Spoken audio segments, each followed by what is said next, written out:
I step into the day with the dawn ringing in my ears. Oh, I tune to my TV show. No better way, I gotta get myself into gear. Let's go. Oh, and I feel good today with my wake up in the morning Expresso.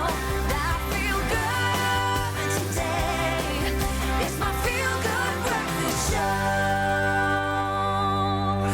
A very good morning, Dumelang Bakhaye to you beautiful people. Welcome to your Feel Good Breakfast Show on this Monday, the 21st of October 2019. We're a mere 9 days away from the end of the 10th month, and then we officially enter the celebratory part of the year when people start screaming ridiculous things like, Kitty Zamba, boss! But of course, all the reason to celebrate after this past weekend as the Springboks are qualified into the semi-finals of Rugby World Cup 2019. Well done to the boys. Great performance. Started off a little bit shaky in the beginning, but we pulled it through in the end against host nation Japan. Of course, we'll get into the sporting details and all other sporting codes over the past weekend and how it all went down. But of course, we want to know how you celebrated the Springboks this past weekend. In fact, that is our question this morning on our Facebook page, Expresso Morning Show SABC3. That's where you find us on Facebook, where we go, good morning. How did you celebrate the Springboks this weekend? Share your pictures with us. You know what? In fact, share pictures, share boomerangs, share videos, whatever it is that you feel will inspire the Springbok spirit so that we can hashtag stand stronger together.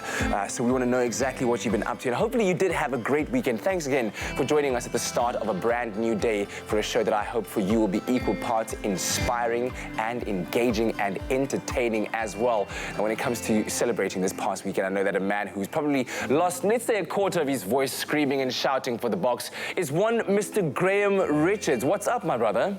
I love you, man. I love you, dude. I think I've lost the rest of my voice just screaming now when I heard you talking about the Boks. Unbelievable victory. Maybe not the best performance we've seen from the Springboks, but we'll take it into the semis, baby. That's what it's all about now. It's the knockout stages. Anyway, we have to get there. We'll do it. But Jeremy Harris and I will delve a little deeper into some of the highlights from all of the sporting weekend as well. Of course, big derby day yesterday. Man United and Liverpool sharing the spoils there. Really interesting weekend of sport, but a buzz. I think creating the perfect, obviously, start to the weekend with the rugby, but I think for the week. So we're going to continue to ride that positive vein and hopefully help you start your day in a very positive way. We're going to bring you up to speed with all of the weather as we do to kickstart your day so you can kind of decide what you need to be rolling with in terms of your wardrobe. Let's take a look starting in Johannesburg, mainly sunny conditions with hot temperatures. A southwesterly breeze for the entire day. Towards the evening, partly cloudy conditions are expected with low humidity, but a break from the sporadic rain that we saw over the weekend. Durban, not for you. Rain expected there. Cloudy conditions with occasional sunshine. Cooler temperatures than the day before. Brief shower or two it can be expected towards the afternoon. Periods of rain in the evening, but be prepared for that rain. In Port Elizabeth, conditions are partly sunny with a brief shower or two throughout the day. Then a strong southwesterly wind expected. So please take note of that. Shower in spots towards the evening as well. But hold on to them hats and them umbrellas. And in Cape Town, partly sunny conditions. We will have times of clouds and sun with a light southeasterly wind for the entire day. Cloud cover will increase as the day progresses, the humidity remaining steady. Temperatures between 10 and 18 degrees, but it looks like also a break from the sporadic rain that we've seen. So hopefully, regardless of the weather, you will find it is a beautiful day. And of course, how are we getting prepped for our beautiful day, a beautiful Monday? We've suited up, well, to a degree. I'm going with a nice light linen suit, perfect for the shift in season. Love the color of the suit. Really does lend itself to dressing it down quite nicely. Gone with trademark white sneakers, nice colored sock, white t-shirt. Keep it chilled, keep it nice and relaxed. I like the fact that you could dress the suit up. I would imagine kind of this teal, gray, blue vibe go really nicely with your browns and your whites, but really, really cool. Well done, wardrobe department. Loving my look this morning. And of course, you can shop all these clean cut looks looks at your Woolworths store. And remember, if you prefer, you can also just jump straight onto the website or the app, which is a bit of a game changer, not just for the clothes, but also for food, for getting some amazing deals. Hopefully you've got your card, you've got the app, and you're ready to roll. But that's how we're feeling about what we are wearing today. Maybe you want to post us some inspired looks. How's your clean cut look shaping up on a Monday morning? Let us know on our Expresso Morning Show Facebook page.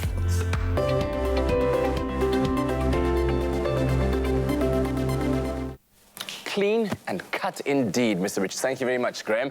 Now, of course, we seek to inspire you at the start of each and every day. And today we're saying to you, be aware of yourself. And being aware of yourself is one of the most important things and one of the most important pursuits of one's life, I believe. In fact, Graham and I, during ad breaks, talk about it so much, about how much time we focus as individuals on ourselves, assessing where we are. And so with that, the following words to inspire you on this Monday morning. So be aware of yourself and your life goals. Focus on you, focus on your results and how you can and have improved them. And that last part, I think, is so important. Thinking about how you can make things better, but not just that. Looking back and giving yourself, a good little pat on the back and saying, this is how I have improved by doing 1, 2, 3. I've managed to improve my circumstances. In fact, doing more of that could bring me closer to my life goals. So take that into your Monday morning to inspire you. Hashtag Monday motivation, if you will. Right now, the news, sport and weather up next.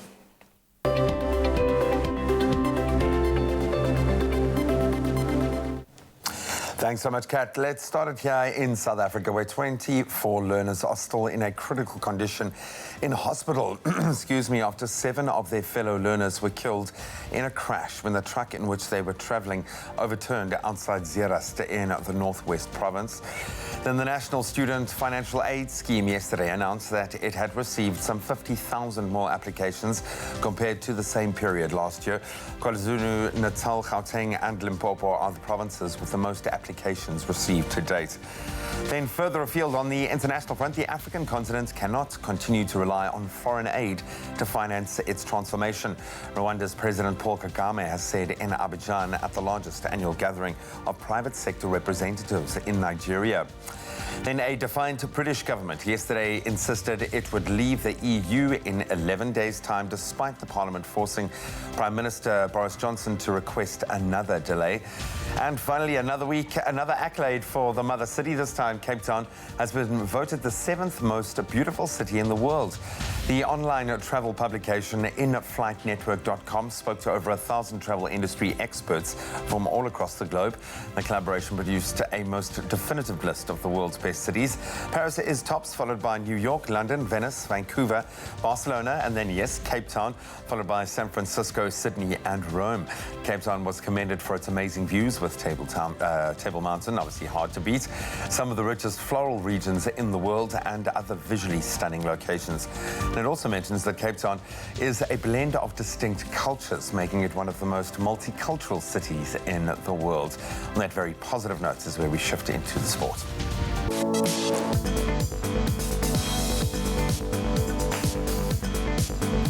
Obviously, most of our news focusing on the Rugby World Cup, and the Springboks are one step closer to bringing home the Webb Ellis Cup. That was after Makazole Mapimpi scored 2 tries to help the team advance to the Rugby World Cup semi-finals, beating tournament hosts Japan 26-3 at the Tokyo Stadium yesterday. In our other Rugby World Cup action on Saturday, the action saw defending champions New Zealand look very strong, beating Ireland 46-14. Before the match, England, of course, claiming a 40-16 win over Michael Cheika's Australia. And yesterday, Wales narrowly beat out 14-man France 2019 to advance to the semi-finals, where, of course, they will face off against the Boks. Then on the Sevens front, the Springbok Sevens team, they suffered a 19-14 loss to Kenya's Morans in the cup final of the 2019 Tusker Safari Sevens, taking place in Kenya over the weekend. On the footballing front, Liverpool's advantage at the top of the Premier League standings has now been cut to 6 points. That was after they were held to a 1-1 draw against a very strong Manchester United, it must be said, at Old Trafford last night. Of course, we'll delve deeper into all of our weekend sport. Jeremy Harris is standing by, looking resplendent on a Monday morning, ready to take us through some of those highs and a couple of lows.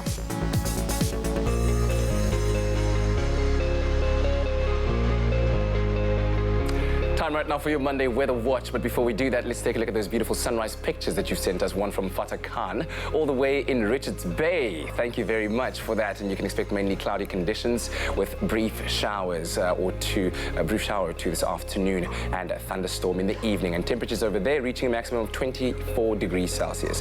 Also, Tirelo Lerumo sent us a sunrise picture from Pretoria, where partly sunny conditions can be expected with unseasonably hot temperatures reaching a maximum of 36 degrees. Let's take a further look at those temperatures. In Polokwane, a low of 17, a high of 36. Mbombela between 15 and 35. Plenty of sunshine this morning for Pretoria, with temperatures between 18 and 36. Similarly for Johannesburg, 16 to 33. The highest temperatures in the country in Mahikeng between 16 and 37 degrees Celsius. Claresholm 13 to 35. Southwesterly winds of about 22 kilometers per hour blowing through Kimberley in the Northern Cape, a low of 10 and a high of 29.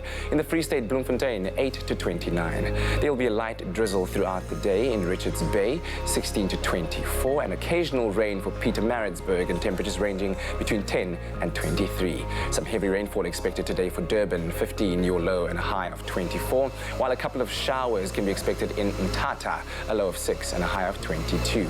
A light drizzle for the Eastern Cape this morning, temperatures between 10 and 20, while the occasional rain will fall in Cradock, a low of 4 and a high of 23. Also a couple of showers for Port Elizabeth, 10 to 20 your maximum, and heavy rainfall for George this morning, 9 to 18. The lowest temperatures in the country this morning in Sutherland, a low of 1 and a high of 17, while Cape Town will see temperatures ranging between 11 and 18. Worcester, 7 to 20. Springbok, a low of 9 and a high of 24, while southwesterly winds of about 17 kilometers will be blowing through Uppington with a low of 12 and a high of 28. That's what the weather looks like. But no matter what it is like in your part of the country, here's to hoping you have a magnificent start to your Monday. It's shaping up. I did tell you looked resplendent. Resplendent.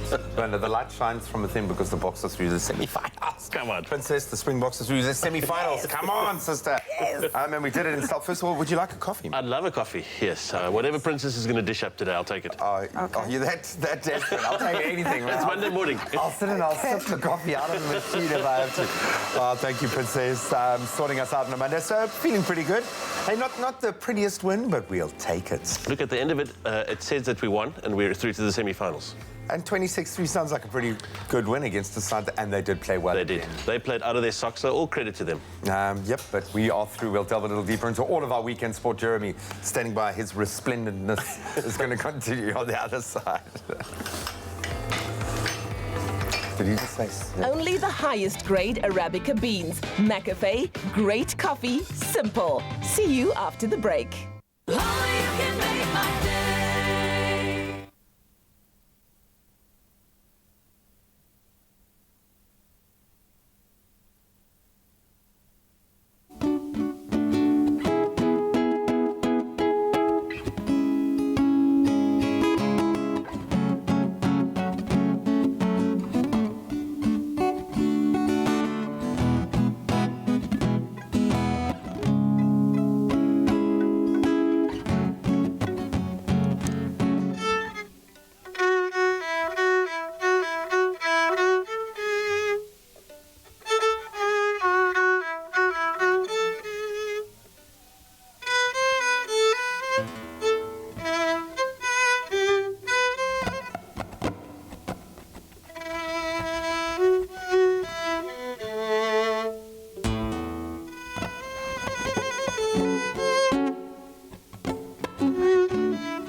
bit more microphone in the speakers.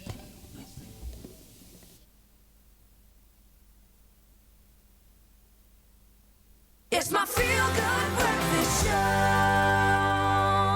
Welcome back to your Monday morning. We're live, large and in charge on your Feel Good Breakfast show. Thanks for joining us at the start of a brand new week and a brand new day. It feels good today, doesn't it? It does feel good because the To a certain Springboks extent. are winning, yeah. Should we even stop watching cricket now? Is that basically where we've been left, Mr. Jeremy Harris? We are struggling to wrap our heads around what is going on with the Proteas team at the moment. You know, is it just India playing incredibly well on their home turf? Another double ton, Rohit Sharma, absolutely amazing. But what's going on in the Proteas camp? Look, I mean, part of it is the fact that at home, India are very, very tricky to play against. So that doesn't help us. And we've gone in there with what is, I mean, there's a lot of familiar faces, Yes. but there's a lot of people in new positions. There's some newish personnel. And so, I mean, it might sound like a bit of a spin, but the fact is you can't lose people like Hashim Amla and just go, oh, well, life will go on. Yeah. And so I think that there's a lot of adjustment and rebuilding that needs to take place. So I've got, you know, a big measure of sympathy for the guys because they must be just dying inside. I mean, I think the score a short while ago was 3 wickets down for not too much runs on the board in pursuit of 10,000 for 4 or something like that. So. It's for 3. So after what has been a terrible test performance, I mean, we're 2-1 down now in the series. And it doesn't look like it's getting Is it better, something for cricket fans to kind of take, you know, just take a backseat a little bit and watch the young guys and see how they measure up against such international class as Rohit Sharma and Because Virat they're learning, Kohli they're and getting a the rest. batting So masterclass. look at from that point of view, that we are literally allowing them the platform to play against literally the very best in the world. I mean, easily, if not the best team in the world, probably one of the best teams in the world. I think so. The thing is, fans, be they cricket or rugby or whatever it is, are not the patient bunch of people. We want results. We want, you know, somebody like Hashim Amla to retire. We wave him off into the distance, and then we must still perform at a particular level. And so there's patience that's required from the fans as well as from the players themselves as they get themselves into their new groove. And it's going to be tricky. But also, yeah, a couple of youngsters being kind of bled into the space. George Linder, I thought, really proved his mettle, had to work for it. You know, when you've gone for like 140 runs and you've had to earn the hard yards, but getting some just reward there, I think 4 wickets for 133. Really... I think they can be lucky that there is a World Cup on at the moment, so that we've got other things to possibly focus on. But we'll see. The South Africans go back into bat today. They're probably going in fairly shortly, but it's going to be a difficult chase. Of course, India declaring on a pretty healthy total there. It's going to be very, very difficult. What happened to the seventh side, man? I had no idea that Kenya's Morans were... Just emphasis on the A. On the A. Morans. Yes. Are that much of a threat? I mean, no, Kenya has got some sevens chops. Yeah, no, I mean, look, and Kenya have won themselves a World Series title before, so it's not unthinkable that they could have, you know, really good talent. And you know, I think that what Neil Powell, what Ranford Dazel, the assistant coach, is doing, in fact, Ranford's in charge of the squad for this tournament. What they're doing is they're getting themselves ready for life after people like Philip Snyman, after Kyle Brown, and again, there's the rebuilding, but they're doing it proactively. They've got the Dubai Sevens and the Cape Town Sevens coming up, and the tournament, the whole series coming up. So they've got to get new blood in and used to running at a particular speed and pace and pattern. So it's hitting the ground, right? It's fair enough to go down in what is really just a practice tournament. Yeah. So expect the unexpected, I guess. Yeah, I think so. Springbok Sevens. But good luck to the lads in the build-up to the HSBC World Rugby Sevens series. If we talk football, if we can focus on football for a moment, let's rewind it back to yesterday. What a matchup. That game was so intense. Yeah, man. Well done, Man United. Manchester United versus well done, Man United. Much better performance than we've seen in week in week. Well, I mean, we spoke about it, I think, where we said that what was going to happen was that United were going to lift themselves. Everyone was going, you know, 3-0, 4-0, 5-0 to Liverpool, who, you know, 8 wins from 8 outings. You've got to say that there's some level of form in there. But you know, you can't have that kind of rivalry over the many, many years that they've played against each other and not have the teams lift themselves for the big game, which is exactly what happened. You know, United at home in front of their fans, baying for maybe some blood on the United side, were just going to go, listen, we are going to put both best feet forward, and they did just that. I suppose it brings into question, obviously, Man United missing Pogba, but the midfield stepped up. They controlled the game. I think with them scoring earlier, danger of them kind of opening up, and they did allow Liverpool to press, but depth. So Liverpool is missing, obviously, Mo Salah at the moment, and they look like a slightly different team. And when you compare them to the chasing pack in particular and with Man City, they can rotate so many players that they don't feel it. But if there was ever a chink in the armour for Liverpool at the moment, it's got to be that depth. The fact that when they're on form, on any good day, when they've got their three up front, they are unstoppable. Well, I mean, I think, Graham, you've hit the nail on the head, because Liverpool are a team that don't like change. Manchester United are a team at the moment that have to embrace change. and so, you know, that for them is what is working for them. They're accepting that there's going to be maybe somebody new next to them in the field, you know, on the next Saturday or on midweek game, whatever it is. Yes, it will happen. Don't fall over. Yeah, if you're not, then it will fall off the table. Whereas Liverpool are a team that goes, you know, I need to have Mo Salah next to me when he's not there. What am I going to do? Who am I playing with? What's going on? And I'm a little bit wobbly then. Yeah, and it's still a very, very long season for them in terms of the pursuit of Champions League defence, as well as maintaining the current lead that they have, which a lot of fans are saying is like, whoa, 8 points last week and now down to 6 points. Well, and quite surprising this week, and of course Spurs didn't lose, so that was quite they drew 1-1 with Watford. But some interesting results coming out there. Man City, of course, shortening that gap with a win over Crystal Palace, which is good win for Chelsea as well. Yeah, very good win. Chelsea over Newcastle. Newcastle now in the relegation zone, so hopefully they'll find a way forward. But a big change in the table. Yeah. Hopefully they'll find a way forward. Come on, man! I've got to honour the other side of my Geordie heritage, man. Get out of there, man. Get out of there. Hardcore, guys. It's hardcore. But yeah, wherever your allegiances lie, you will be excited about the Springboks' victory over Japan. We'll talk about that with Jeremy in just a moment. Well, from all of that exciting sporting action to a story that'll hopefully inspire you on this Monday and set you up for a so good Top Monday. Ever since the 60s and 70s, when martial arts films brought karate to the world, we know that it has captured the imagination of young people in Africa. And as a boy, Serame Sello found what many youths have through karate, meaning, direction and focus, as well as a lifelong marathon, which can only be won through self-discipline, hard training, and of course, one's own creative effort. Now, today, he is a teacher, passing on his karate learning and skill for free, no charges there, making him our Mandela Monday hero. I enjoy karate because I believe that I grew up with it, especially since I was young. I believe that this is my talent and God gave me this gift, and I believe I should show it to the world. We have to come with things which are good for the community, because I believed also in changing this community and make it a better way for people to live on. And I also loved to give free classes. Sensei Serame offers free Kyokushin karate lessons to high school students at Musupadzela Secondary School in Krugersdorp. Classes which give them so much more than self-defense skills. The most part I enjoy about karate is that we are safe here. We are out from the street. We are not involved from drugs and crime, all those stuff. It's keep us busy. I enjoy doing karate because it teaches us self-defense, wisdom, humanity, and it teaches us that violence doesn't solve anything. I enjoy karate because it takes me out from the street, from doing bad things. I enjoy it because it makes me be myself and be free and be who I am. As I see from my location, a lot of kids are dying because of drugs, so I really believe that with this talent that I really enjoy, can make them feel like they have safe homes. I believe in, especially in discipline. I want my students to have discipline and respect. They can defend themselves, and not from our dojo, but also back from the community, and show it throughout the community also.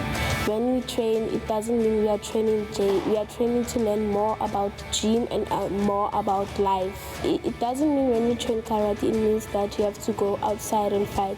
It means that you have to protect yourself and protect others. I simply believe that as they are graduating, they can open their karate dojos, as I speak about karate schools, whereby they can train the community and they change because as from now, the world has changed as we speak because there's a lot of human abuse and children abuse. So talent that I gave them, that I showed to them, they may show it from the world. Currently training 10 students 4 days a week, Serame knows that from 2020, karate is an Olympic sport and that one day someone from this class could be going for gold.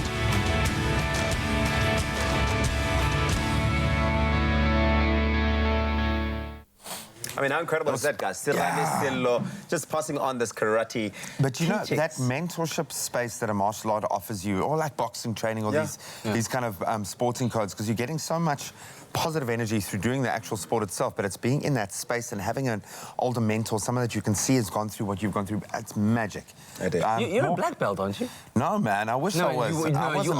No, I did karate for a while. I did kung fu for a long time, so that's what I did for most of my life. How far did you get karate? I think probably about a purple belt, man. Wow, dude. Yeah. I was very, very young. Can you pull some of those moves? The katas, can you do that? Can you still do a kata? Can you? Did you play karate, Kat? Did you play karate? Did you just say that's a word for it? I'm playing karate. Play karate. What do you do? Did you play? Did you karate? Did you play ballet? Did you play karate? Life is a game.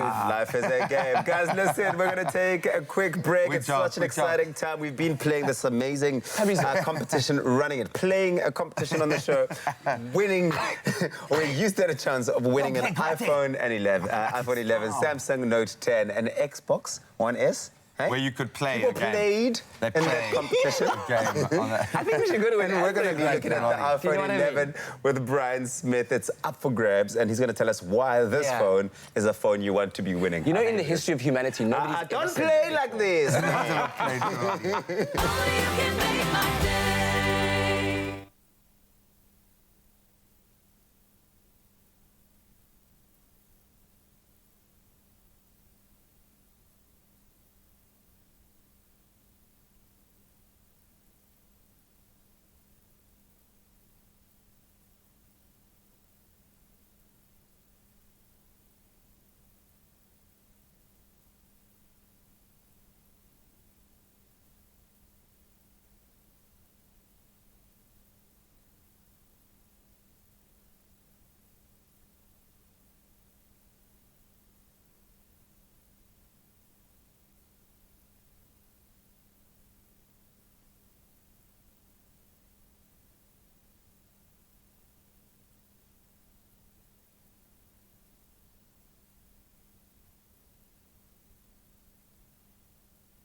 It's my feel-good breakfast show.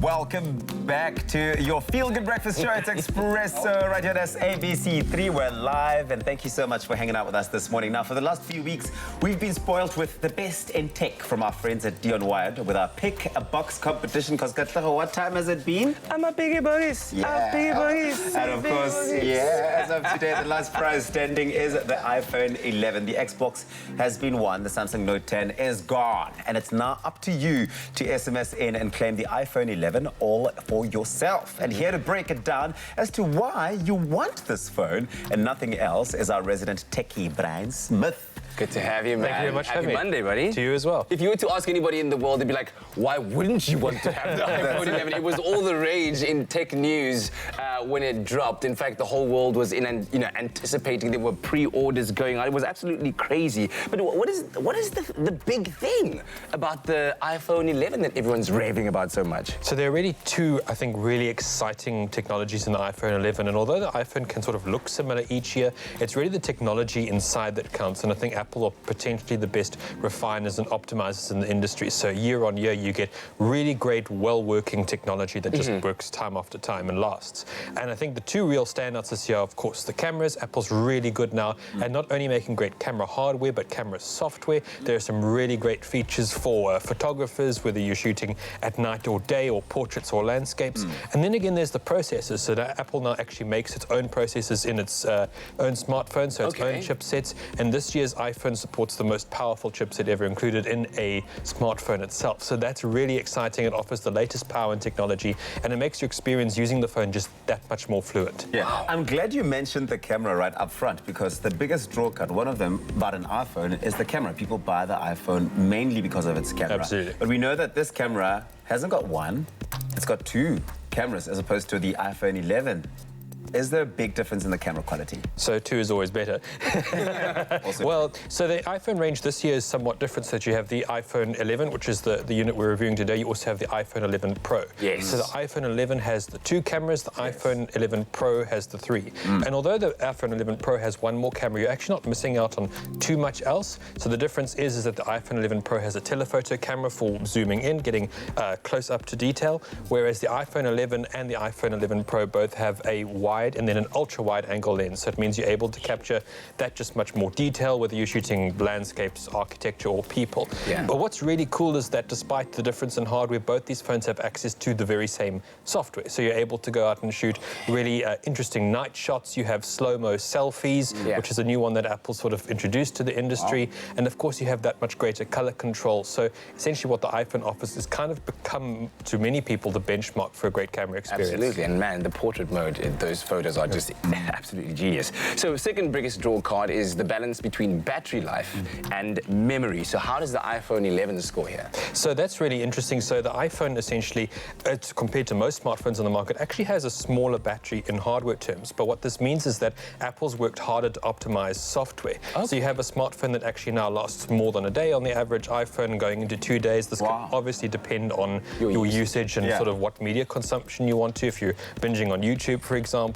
In terms of other hardware, you have a great processor now that can slow its speeds or optimize its speeds, depending on what app you have or have open on the device itself. Wow, okay, you need to sum it up for us. Why do we want this iPhone? What are the major selling points for this iPhone? So I think year after year, Apple produced really great hardware. The iPhone is sort of now perhaps the most known smartphone, arguably, on the planet. And this is the smartphone you want, I think, if you want a really simple, intuitive, easy-to-use experience that has a great camera that's optimized just and personalized just for you. I think the cameras and the processors speak for itself, and this year's iPhone has really upped the game in that regard. Yeah. Well, you heard it from the tech expert himself. And so to stand a chance of winning that iPhone 11, it's actually right there. It's on the table in front of us. All you got to do is SMS the keyword DionWired, followed by your name and then your email address to 33728, and we could be calling you live on Friday to pick a box and reveal your prize. Well, you pretty much know what that prize is. This is your last chance. So, guys, you need to get your entries in. I'm a bigger box in. Plus, when you SMS in, you also stand the chance of winning that 30-second trolley dash. Yes. Worth a whopping 100,000 South African rands in a Dion Wired. So remember that SMSs cost R1.50 and no free SMSs apply. And the competition will close when, Kat? On the 23rd of October at 9 a.m. And T's and C's can be found on our website, expressoshow.com. Get entering and good luck. Stream Fireplace. Dion Wired, where humans go for technology. So So we know that online shopping allows us to order goods online, obviously at just the click of a button. As much as this is convenient for us, we need to be aware of some of the dangers of online shopping. And right now, Tsolo is going to chat to Springbok acting CEO Susan Potgieter on the dangers of online shopping and how we can, most importantly, protect ourselves. Online shopping is becoming more and more convenient by the day, be it to buy technology, clothing, and even food. But if the right precautionary measures are not exercised, it can become extremely dangerous. We have Springbok's acting CEO, Susan Potgieter, with us to discuss some of the dangers of online shopping and how we can best shop safely. Susan, online shopping is something that a lot of us make use of, myself included. I mean, it's just so easy and convenient, but there's so many dangers associated with it. What are some of those? Right, it's very important to make sure that when you do online shopping that you don't use devices that you're not familiar with. For example, don't do online shopping on a computer in a public space like a hotel lobby or maybe an internet cafe. It's very important that you are familiar with the security level, of that particular device. Over and above that, never shop on websites of random merchants that you have no history of. Always shop with reputable brands, because there you can assume that there will be some security measures in place. Very, very important also to use the protection that's offered to you by the card associations and your bank. Here I'm now referring to 3D secure measures as well as verified by Visa. Effectively, if you register for those, those security measures, you will be required to use two-factor authentication in order to progress a transaction. Typically what happens is a one-time PIN will come to your phone and you'll be required to also type in the PIN before the transaction is completed. Having said that, is this an international problem that is prevalent all over the world? Just where does South Africa lie when it comes to online shopping fraud? It's definitely a global scourge. The criminals have the benefit of being able to perpetrate these kind of crimes from wherever they are in the world. If you look at international trends, we are following the international trends. And in last year, if I take credit card fraud losses, the losses that relate to card not present fraud, which is what we call this particular loss category, amounted to about 80%. And on debit cards, it was around about 38%. Now, that is high. Also, we're expecting the figure in relation to debit card fraud to increase as shoppers are now using their debit cards online. It's good that we're speaking about it because consumers need to understand what they can actually do to protect themselves. That takes me to my next question, Susan. What are some of the tips one can implement when shopping online? The most important thing to do is to protect your card information. There are two prevalent ways that criminals steal your card information. The one is through phishing and the other is through malware. Now, typically in the case of phishing, what they do is they will send a communique to the victim or just in bulk spam, and a victim will respond to it and click on a link in the communique, and the link will take you to a site where you asked for your credit card details and your other confidential information. So to protect yourself against that, never ever click on a link. That is the easiest way. And the other way that they compromise card information is through the deployment of malware. So typically what would happen here is you would receive an email with maybe an attachment to it, and if you click on the attachment, it will deploy malware onto your system. Now, the malware will be pre-configured to collect certain pieces of information and send them to a designated email address, and then of course the criminal will use that information against you. Besides all these safety measures that consumers can practice to prevent online shopping fraud, what exactly is being done to make sure that online shopping is a safe practice? Banks educate and share information continuously with their customers. So it's very, very important to follow that information. With regard to the security around the card product per se, that most certainly is a global standard that all South African banks and banks globally have to comply with. So banks in South Africa are very diligent to deploy whatever the standard of the day is, and if there are upgrades, of course, they will be, they will comply with that as well. well. Very, very important also, banks educate their merchants, their online merchants, and also share with them information that allows them to follow safe practices. So once again, the onus is on us and both the banks and the retailers to make sure that online shopping is at its safest. Thank you very much, Susan. Now, cybercrime is something that is becoming more and more prevalent by the day. Next week, Acting CEO Susan Potgieter is back with us to chat to us a little bit more about how we can protect ourselves from cyber criminals. We are brave, innovative, everywhere. We are Sabrek.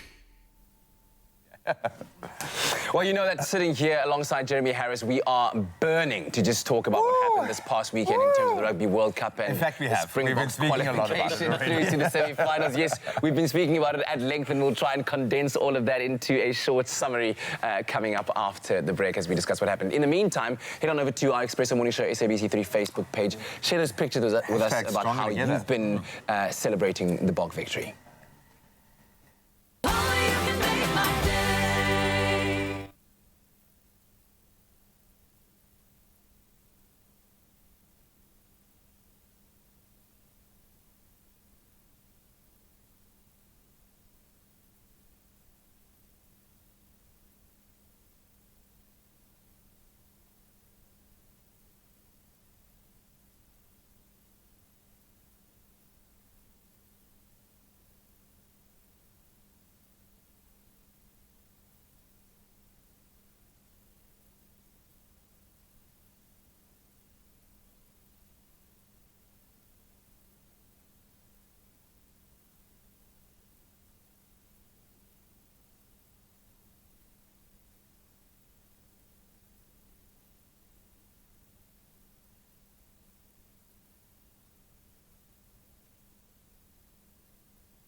It's my feel-good breakfast show. Welcome back. It's your Feel Good Breakfast Show. It's a Monday morning. We're live, large, and in charge right here. Thanks for joining us at the start of a brand new day. Well, what we want, Graham Richards, is to talk World Cup rugby. This past weekend, quarterfinals were all over our screens. And, of course, England now through. We've got New Zealand now through, Wales now through, and then finally, in the last game of the weekend, the Springboks made it through against Japan. Yes,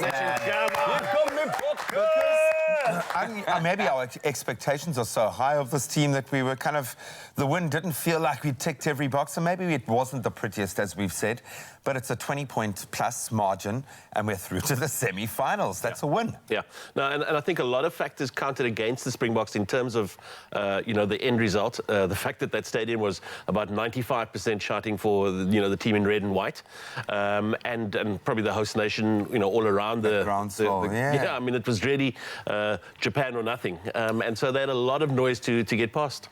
Can we just quickly tip our hats to the fact that the majority of those Japanese people in that stadium sang our anthem out of respect. That was absolutely beautiful. Absolutely beautiful and amazing. They learned the words. And it's just magic the way that this entire tournament has been approached. A fairy tale ending. We were there at the beginning with the miracle in Brighton, and we were there kind of at the end. So these teams are kind of they're woven together now. Yeah. Before we focus on what the Springboks did do well, maybe the Japanese did well, and that's why it wasn't the best performance that we were expecting, because this is a Japanese team that has done remarkably well through this World Cup. Their improvement has been sublime. I mean, Graham, we've said it a couple of times that Japan is rated number 7 in the world, not for nothing. You know, and they showed that they are worthy holders of that number 7 spot, which is not number 1, but they know how to play the game of rugby. They know where their strengths and weaknesses are, so they play to their strengths, and they play those strengths really well. Jamie Joseph, fast rugby. Yeah, Jamie Joseph as a coach is just, you know, in his element. He's got those guys doing anything for him. Yeah, man, they played such an intense game all throughout. That's why they took us into the half 5-3. I want to talk a little bit, though, about how much we can attribute to the referees just blindness to some very obvious, at least from my perspective, forward passes that Look, I mean, Wayne Barnes is a very experienced referee. I think it was his 88th Test match. So, I mean, it's not his first time holding a whistle in the middle of the field. But I thought that there were a couple of moments that he could have had some assistance from somebody. We just feel like Wayne Barnes doesn't like the Springboks. That's what it felt like. I'm just going to put it out there. Man. We saw some good lines there. We did see a lot of kicking. What is your thinking here? Because surely everyone's, memeing the hell out of poor Faf.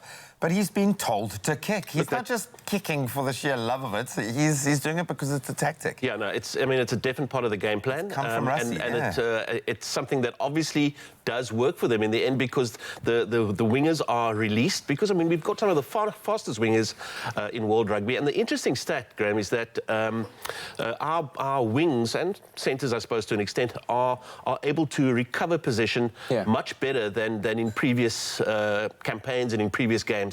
And in fact, we've got one of the highest recovery rates from scrum kicks than we've ever had. So he plays to the strength. That's one of our strengths, that we've got really quick wingers who are fearless. I mean, Cheslin and Makazolo, I don't think they understand that they're going to be running into a solid body, but they just absolutely give it, their all, and they go and get the ball back. And our base players, the support players are getting better at creating a protective wall as well. It's a good tactic. My question is this a tournament broad strategy or tactic based on the team that we have, or an opponent-specific like a horses tactic? for Because, courses because thing, with New Zealand, who can and are confident enough to run you from their baseline all the way up and will run you ragged, is that what we want to be doing against competition like that? So how do you see it playing out in Rassie's mind? Kat, I would say that this is Rassie going, the game we're playing against is against Japan. This is our strategy for them. When we play against, Wales next, we'll have something else because we've seen, a couple of chinks in their armour there, and this is what we're going to do. So I think that Rassie analyses down to the, which boot is on the right foot and, what laces are tied up in what particular way. He will have done his homework, thoroughly. OK, so Wales will take that. Very lucky side of the draw. I think when Japan beat Ireland, they really did us a favour by sending us along this path. England, they showed incredible fight back. Australia did have a slight resurgence in the beginning of the second half, but they kind of got a stranglehold. They showed their class. They look clinical. In fact, they look like they could win this World Cup. New Zealand, from start to finish, they had control. They look like the tournament favourites, undoubtedly, based on that. I mean, coming into it, even the hype, they look like the tournament favourites. And I think that's because they are the tournament favourites. And I think they're not world champions. They're defending world champions for nothing. So they're going to come into this game against England and, may very well do all of us a favour by just getting quickly rid of England in that particular game. I cannot see any other result in that semi-final than a New Zealand win. And all due respect to Eddie Jones and his team, who, as you say, are a good team. But I cannot see any other result than New Zealand coming away with the win there. Maybe if New Zealand only had one Barrett, but they've got three. Which one do you want to play? Ammunition. How many Barretts you got in Load another Barrett. And also looking at the performance of Wales against France at 2019. Wow. I think Wales were lucky. Yes. I mean, it helps when you only have to play against 14 men, and one of those 14 men has just exited the forwards, which is where the foundation is laid. And I think that, it's a bit of silliness from the French team, which we've unfortunately gotten to see over the years. Might be too violent for breakfast TV. But like don't have a look at the shoulder. Elbow to the jaw that could have knocked most men out. But I mean, they were the business with France. Absolutely all over Wales, and really should have comfortably walked this one. And that's the frustrating thing with this French team, is they can turn it on. I think they are the hoodoo side for most sides in the World Cup, because you never know when they're going to hit their straps in that way. But when they do, they play a beautiful, devastating style of rugby. And as you say, with that one-man advantage, I think that's pretty much what Wales raced their entire victory on. But they're through. That's knockout rugby, man. I mean, just a quick word about the discipline, because I mean, we've seen that referees have had the ability to reach into their pocket and pull out a red card. And I got to tell you, for a couple of minutes yesterday, I was sweating bullets for Beast, because he turned him through the 90 degrees and it was not looking pretty. But I've never seen such a big man sit on the floor in such a submissive position, Sorry, mea culpa. But that's the one thing that Wayne Barnes did get right, okay? That actually did get it right. It was dangerously close to a red. But all of that being said, we are through and we shall face Wales in the semi-finals of the 2019 edition of the Rugby World Cup. That ain't bad. Oh, well, we're definitely through. What a game it was. What a moment for many South Africans across the country. We were all so glued to our TV screens. It's going to be a conversation throughout today. You're going to be hearing about the rugby game from yesterday in the taxi, at the office, just about everywhere you go. So we've asked you on Facebook this morning, where did you watch the game? Show us pictures of yourself watching the game and what you got up to yesterday using that hashtag Expresso Show on Facebook. And we've received some of your pictures. Here's one from Josephine Pixton saying, good morning, family. I did watch the Springbok game at home with my family, had a braai. The game was brilliant. Go Bucke, looking amazing. Love your face beat. The next one from Fazila Bucks. Look at that. Check the pride. We're also connected across the country through the rugby. Beautiful stuff. Fazila looking like she is spending time with her family. And it looks like there's a bit of braaiing going on in the background as well. Tanya Arens also sent us a picture. You can see now that's a girl that's here for the game saying, yeah, Bucke, yeah. Throwing fingers. What did you do? How did you spend it? Let us know on Facebook. It's Expresso Morning Show, SABC3. That hashtag is Expresso Show. Hey, Thabiso Makubela, throwing fingers and playing karate you play karate. 15 minutes ago. Shocking, man, shocking. Buddy, where did you watch the rugby? Do you like lock everyone else out and sit with your notepad? No, I had... It's work for you, isn't it? Well, yes, that's a good point. It was work. I should claim that back. No, it was after a game of golf. Oh, wow. Lovely. So what a Sunday. And so there was about 20 of us. It was very noisy. How did you play? How did your round go? I don't know. I can't remember. Conveniently so. But do let us know how you celebrated this weekend's victory over Japan with showing us your box spirit, because that's how we stand stronger together. Stronger together, man.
It's my feel-good breakfast show.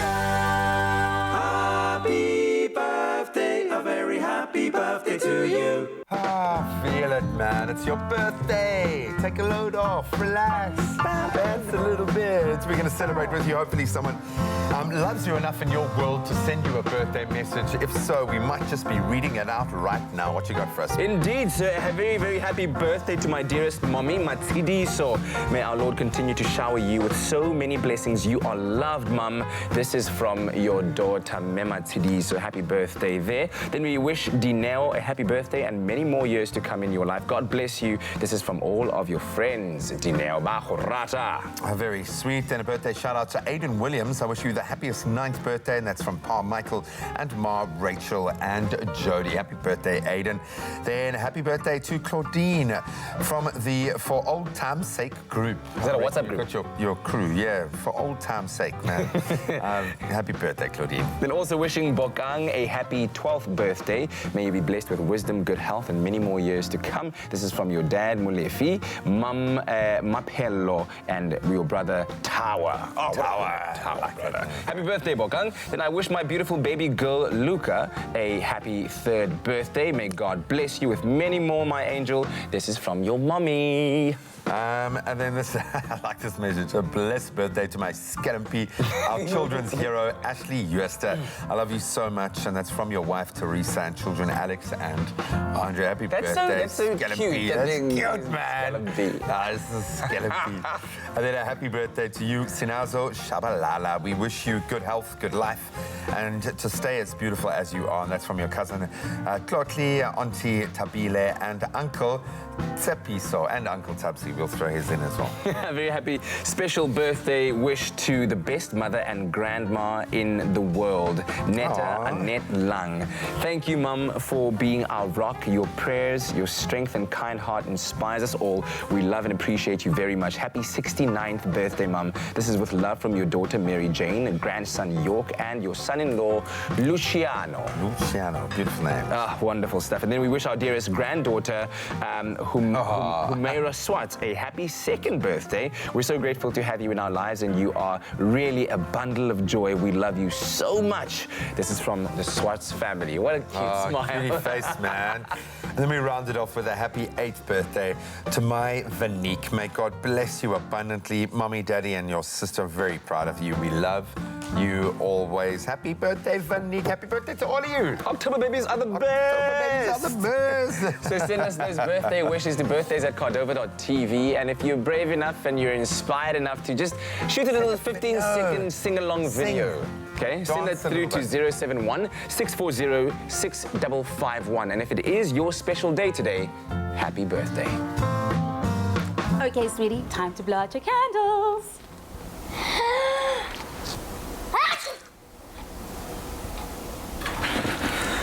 Don't ruin the moment. Prevent allergies or cold and flu with fast-acting powder nasal spray from the Nexa range. Nexa, brought to you by Pharmadynamics. Just a couple of minutes before the top of the hour, and right now it's time for your news update. It's just before 7 o'clock. Let's take a look at those news headlines across the globe. 24 learners are still in a critical condition in hospital after 7 of their fellow learners were killed in a crash when the truck in which they were traveling overturned outside Zeerust in the Northwest Province. The learners who died are between 12 and 15 years old. In Gauteng, 6 people died in 2 separate accidents. 5 people lost their lives in a horrific car crash at Mofolo in Soweto, and in KwaZulu-Natal, 2 people were killed and 1 critically injured on the N3 westbound near Escort. The National Student Financial Aid Scheme, known as NSFAS, yesterday announced that it had received 50,000 more applications compared to the same period last year. KZN, KwaZulu-Natal that is, Gauteng and Limpopo are the provinces with the most applications received. The Western and Northern Cape provinces lag behind. Only 10% of those applications chose TVET colleges as their preferred institution of study, while the majority of applications intend to further their studies at universities. Applications are open for grade 9 to 12 learners and out-of-school youth who wish to further their studies. In international headlines, the African continent cannot continue to rely on foreign aid to finance its transformation, Rwanda's President Paul Kagame said yesterday. Kagame was speaking in Abidjan at the largest annual gathering of private sector representatives in Nigeria. The summit covers topics such as avenues to grow, competitiveness, relevance, and growth. This year's conference is themed around creating a conducive business climate. To achieve this, Kagame said deliberations among public and private sectors from various countries are crucial. A defiant British government yesterday insisted it would leave the EU in 11 days' time, despite Parliament's forcing the Prime Minister to request another delay. In a day of high drama on Saturday, MPs in the House of Commons rejected the agreement that Prime Minister Boris Johnson had negotiated with the EU. The defeat leaves Johnson under mounting pressure to find a way on how Britain would leave the EU bloc. French President Emmanuel Macron repeated his view that a new Brexit extension was not good for anyone. And finally, another week, another accolade for the mother city. This time, Cape Town has been voted the 7th most beautiful city in the world. The online travel publication inflightnetwork.com spoke to over 1,000 travel industry experts from all around the globe. The collaboration produced a most definitive list of the world's best cities. Paris is tops, followed by New York, London, Venice, and Vancouver, Barcelona, Cape Town, San Francisco, Sydney, and Rome. Cape Town was commended for its amazing views, with Table Mountain hard to beat some of the richest floral regions in the world and other visually stunning locations. It also mentions that Cape Town is a blend of distinct cultures, making it one of the most multicultural cities in the world. Now, that's a reason to visit the mother city. That's where we leave it for now. Here's Graham with a look at your sports.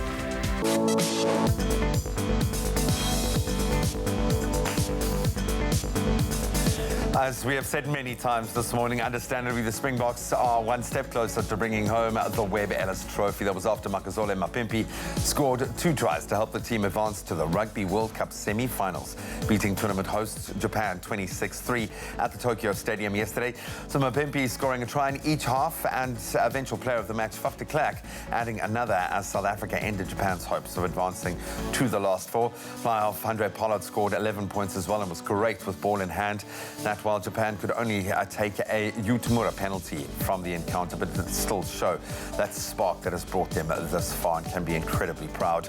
Then, of course, on Saturday, we saw a host of Rugby World Cup action as well. The defending champions New Zealand beating Ireland 46-14. The dominant performance before that, England claiming a 40-16 win over Michael Checker's Australia. And then, of course, yesterday, Wales in the earlier game narrowly beating 14-man France 2019 to advance to that semi-finals, where we'll face, of course, the Springboks. As we make our way to the World Cup final on Saturday, England will face the reigning champions, the All Blacks, in what will be a titanic showdown.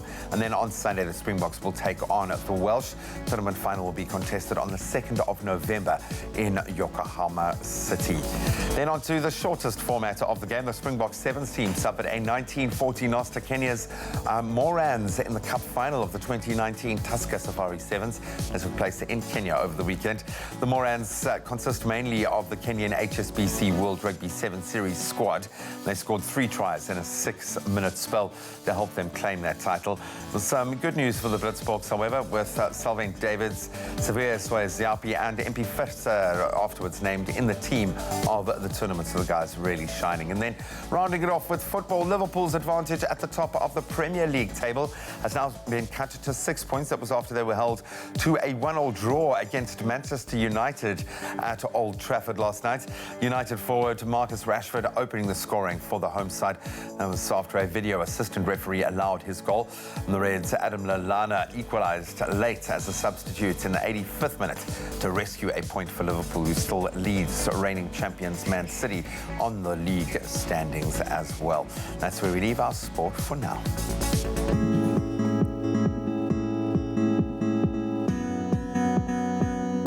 Well, let's help you get onto the roads safely this morning. Taking a look at traffic in KZN in Durban on the N2 northbound. There's protest action after Edwin Swales obstructing the road in both directions. So please do avoid this area this morning and use alternative routes.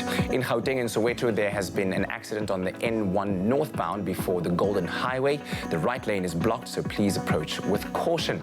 Taking a look at the Metro Rail Northern Line, there's an extended travel time of between 40 to 50 minutes on the Strand and Mulder's Flay line due to current infrastructure conditions and sets out of service and recent signal equipment failure at Belleville. That's it right now for your traffic update. Let's take a look at the weather with Tapiso. A 0 fee account with 0 surprises. That's different. Money. Thank you, Kat. Here's a look at your weather. We asked you to send in your sunrise pictures. Thank you so much, Leon Venter. Dankie meneer for this beautiful sunrise picture from Umtentweni in the south coast, where times of clouds and sun can be expected today with a couple of showers there. Cooler temperatures reaching a maximum of 21 degrees. We also got one from Dharmesh Amrathal out in Durban. Sunrise picture so beautiful, where mainly cloudy conditions can be expected with a brief shower or 2 this afternoon. And of course, you will be reaching that maximum of 24 degrees. You too can do exactly the same. Send us your pictures through to our Facebook page, which is Expresso Morning Show SABC3, and that hashtag is Expresso Show. And now we take a look at those temperatures across the country. Starting off in Bulugwane today, a low of 17, reaching highs of 36. Times of sun and clouds for Mbombela 15. That's where you start off peaking at 35 degrees. If you're out in the capital city, Pretoria, plenty of sunshine today. 18, that's your low, reaching a high of 36. With Johannesburg starting off at a low of 16 to reach a high of 33. Out hot in Mahikeng today. You've got the highest temperatures in the country, 16, that's your low, reaching a high of 37, with Klerksdorp starting off at 13, reaching that high of 35.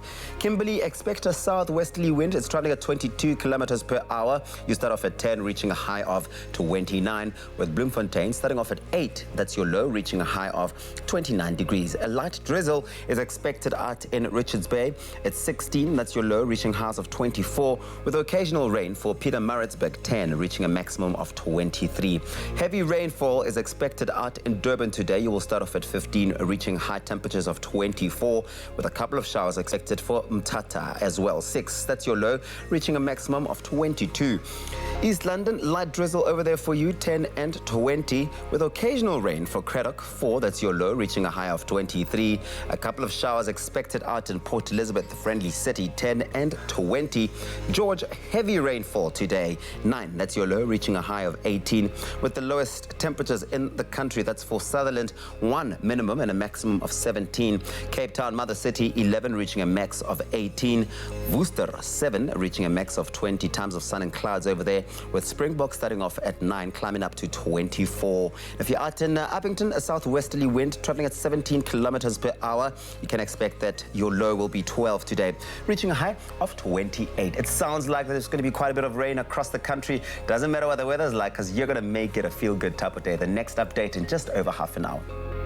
Well, if you're looking to escape all of the rain, then why not enter to star in tropical island of treasure, Curacao, especially if you're looking for fame and fortune. And who knows, you could be selected as one of the 6 consumer contestants going to the island of Curacao in the Caribbean and featured on the hit TV series. Plus, as if that wasn't enough, you then also stand a chance of winning a shared 1 million rand alongside your celebrity partner. Now, all you have to do is WhatsApp the keyword TIOT9 to 063 921 8397 for all of the entry details, and who knows, you could stand a chance of teaming up with one of your favorite celebrities. And remember to also buy Tropica for all the details on how you can stand a chance of winning hundreds and thousands of prizes. There are many up for grabs, and it could be you winning smooth fame and fortune with a celebrity partner in the island of Curacao. So WhatsApp the keyword TIOT9 to 063 921 8395 for all of the entry details. If you're looking for the terms and conditions that apply and more information, you can find all of that on tropica.co.za. So Jody and Callan, otherwise known as Acoustic Element, are here. Gentlemen, welcome back. Always good to have you in our space. Love the little sound check, so I think you guys are in for a real treat. How have you guys been? Oh, very good. Thank you very much. We've just come back from a European tour. We've played in Italy, and yeah, excited to get back into the season. And how did they like the vibe? They did indeed. The Italians apparently like violin guitar. We were in Lake Como for a wedding, and then we did some touring around Rome, Milan, and then Florence, which was amazing. Because you are global superstars. That's how it works, man. So good to have you guys here. In fact, you've earned the right, because you are old friends, to order whatever you want, as long as it's a croissant. Because we've just made fantastic. croissant. And coffee. And coffee, what do you want? Could I have a double espresso, please? Okay. And a cappuccino, please. Okay. Oh, very Italian of you. Wow. I said macchiato, then. Yes, man. Someone's brought that flavor. So those are all yours, gentlemen. So good to have Acoustic Element in the house. As I said, sounding amazing. Judging by their sound check earlier, you guys are in for something really, really special. We'll see you in a moment. Thank you very much. Can you not make another one? Save big this week with Dion Wired. Get a laser TV projector and 80-inch TV screen bundle for $49,999. Upgrade your kitchen with a Smeg kettle for as little as $24,999. Impress with a silver Samsung side-by-side fridge for $19,999. Jam it up with a JBL Flip 5 for an incredible $1,999. And get a new 32-gig iPad for $55,999.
Yeah, you know what that music means. Time to find out what the stars have been up to in Mzansi Word. We are talking about our celebrity news, the latest, what's going down. We love weddings, especially when they bring out the A-listers, the superstars. And this particular wedding it did. Look at this guest list, man. Very Crazy. few weddings can do that, but Hollywood's goofy girl next door, Jennifer Lawrence, she has tied the knot with J-Law, hot hey? gallerist, J-Law. Cook Maroney, after getting engaged this past Feb. Now, the two who were first linked together in June 2018 had their star-studded party in a private home at the Bell Court in Newport, Rhode Island. Now, amongst the A-listers, big list of A-listers, we had Adele there, Emma Stone, Kris Jenner, Sienna Miller, who were seen departing on boats. Listen to this, departing on boats from the marina at Newport to attend the rehearsal dinner, which was held on the private Rose Island. Now, the big day on Saturday saw the pair celebrate their legal union, an affair for which Jen has been showing her excitement. Because if you remember, in June,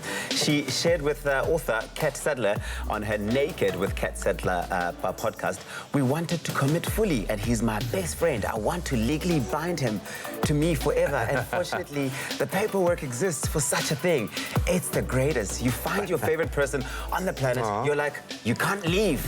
So I wanted to take up on that offer. That's not her voice, obviously. I just had to change it for... It sounded exactly the same. Just for a bit of a variation, yeah. Sounded exactly So the same. it seems like this will be a marriage full of love and laughter, lots of love there, we hope, and we wish the pair happiness and, of course, growth in their lives together. How beautiful is this? That's very cool, man. They seem very happy, and she's quite a joker from looking at the majority of the interviews and stuff. She's no airs and graces. She seems like a really cool, down-to-earth person, and she's found her guy, man. Love her description of what a marriage is, and I dig that. I can get down with that. I think that he must just know that she's definitely never going to let him go. She said it. no, she's not letting this one You go. got yourself a keeper, man. You're there for life. Really cool. So that's what's been going down in Mzansi Word and across the world in the land of celebrities. And of course, right now we're hanging out with two of our favorites, regulars here on your Feel Good Breakfast show. Of course, cousins Callan Peterson and Jody Abel that make up the group. Acoustic Element are in the studio, yes!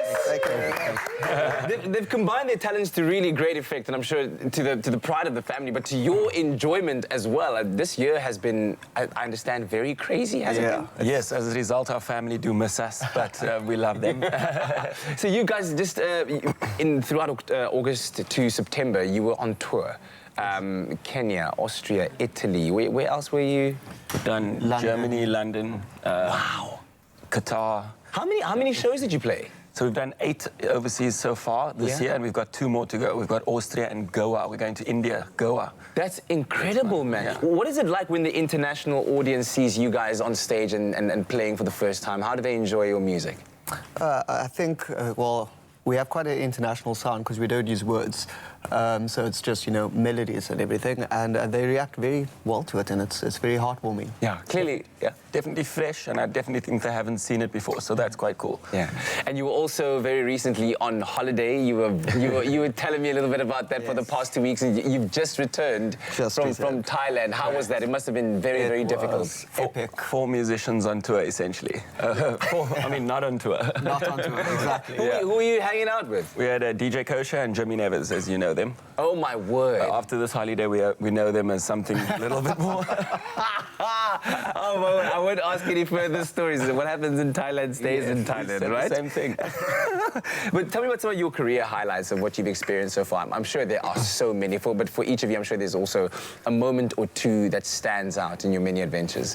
I'd say this year, personally, for me, in Düsseldorf, we played in front of 36,000 people in a stadium, Düsseldorf soccer stadium, and it was electrifying. There were literally fires being thrown around. It was insane. It was great. So I'd say that for me, personally. I was saying career highlights, between that and Cape Town Stadium. The two stadiums. Yeah. Oh, man. And then you also got an album. AE Sessions Volume 4. Yes. Tell me about what you've put into this album and why fans need to be excited about it. So AE Sessions is a very chilled kind of laid-back background, dinner-type music, or at the office, and you could search it on SoundCloud, you can search it on our Spotify, Apple Music. And Volume 4, well, Volume 1 and 2 will be like Volume 4. Volume 3 is a Christmas edition. But Volume 4 is much like 1 and 2, and will be pop covers of the latest songs. We'll play 3 of the songs on the album. on today. Oh, wow. So exactly the kind of songs that you like plug into your office environment and just kind of let that permeate through. Oh, yes. 'Cause Keep everyone in it. no lyrics, as Callan has said. Yeah. So just vibes, just instrumental, acoustic vibes. That's a wonderful Any concept. suggestions of songs? We're back in studio tomorrow to finish it up. So Yeah. we still have time Please to let us What have know. you got so far? We've got Senorita. Yeah. Bad Guy. Yeah. Billie Eilish. We have Old Town Road, I Don't Care, Justin Town Bieber, Road. Ed Sheeran. Wow, I love that song. We want to work on Dance Monkey by Tones and I. We Wow, really love man. That one. Everything that's popping at the moment, essentially, is what we play. Lovely Shallows. stuff. Shallows, yeah. Tell me also, how does Acoustic Element make part of the bigger group that is Alt Ego, and how that comes together? So Acoustic Element is two of the three of Alter Ego. Essentially, Alter Ego is the alter ego of Acoustic Element. So Yes. it plays more house music. We add DJ Kosher into the mix, and he brings beats with violin and guitar, and we just fuse it together. Really just started with 3 residencies, all on the Atlantic seaboard, beach bars, the Grand, strollers, all the places that are happening this summer in Cape Town. And nice. We've actually done it in Europe as well, in Austria, and a couple of times this year. So, yeah, we're very excited for the Cape Town summer because beach bars is where you'll find Alt Ego and the sound, the new music we're bringing out as well. Next is Ibiza, I'm sure. That's on the list. Also, next year marks 10 years of Acoustic Element. Congratulations, guys. 10-year anniversary in the music industry and killing it still. What can we expect from you in the near future? Wow. It's a lot. A lot. And We've got big plans. Come on. We've got big plans. Travel for Europe, not as much travel, but more, performance out there. Just keeping it up and keeping representing South Africa, I'd say, and just keeping going. And more music. More music. And Ibiza. And Ibiza. We don't want to give too much away. Oh, I feel like a contract has already been signed. No, I'm no, just no, no, saying, no. okay, not quite yet. Maybe a collaboration with Black Coffee. Who knows? Guys, well done on your wonderful achievements thus far. And we wish you all of the best. And thanks for joining us on this Monday. We are really looking forward to the music. Make sure that you don't miss out on live performances from Acoustic Element right here on your Feel Good Breakfast Show. Yeah, it's going to be a treat. You don't want to miss any of those performances. Now, it is a Monday morning, Teresa. It's so good to have you here, always. Thank you. But we're going to make a meal and share a recipe that is set to kickstart your appetite. We are taking it all the way to Turkey. We're making a very delicious roasted red pepper hummus and dukkha. One Yeah. word to describe it. Flavor. Flavor, flavor. We'll see you after the break.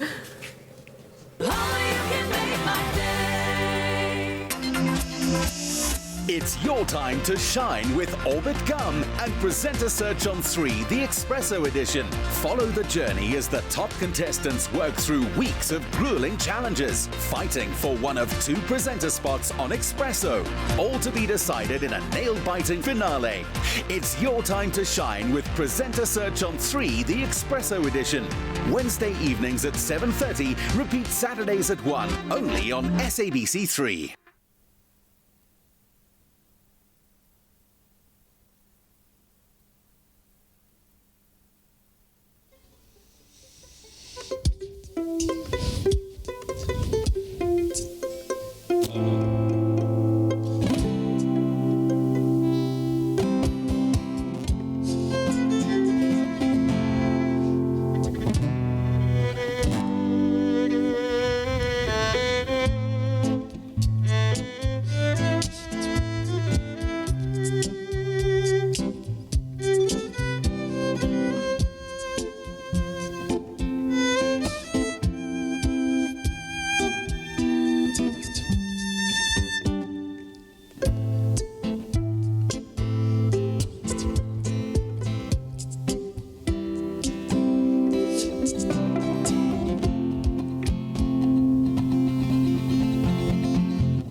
Very good, thank you, sir.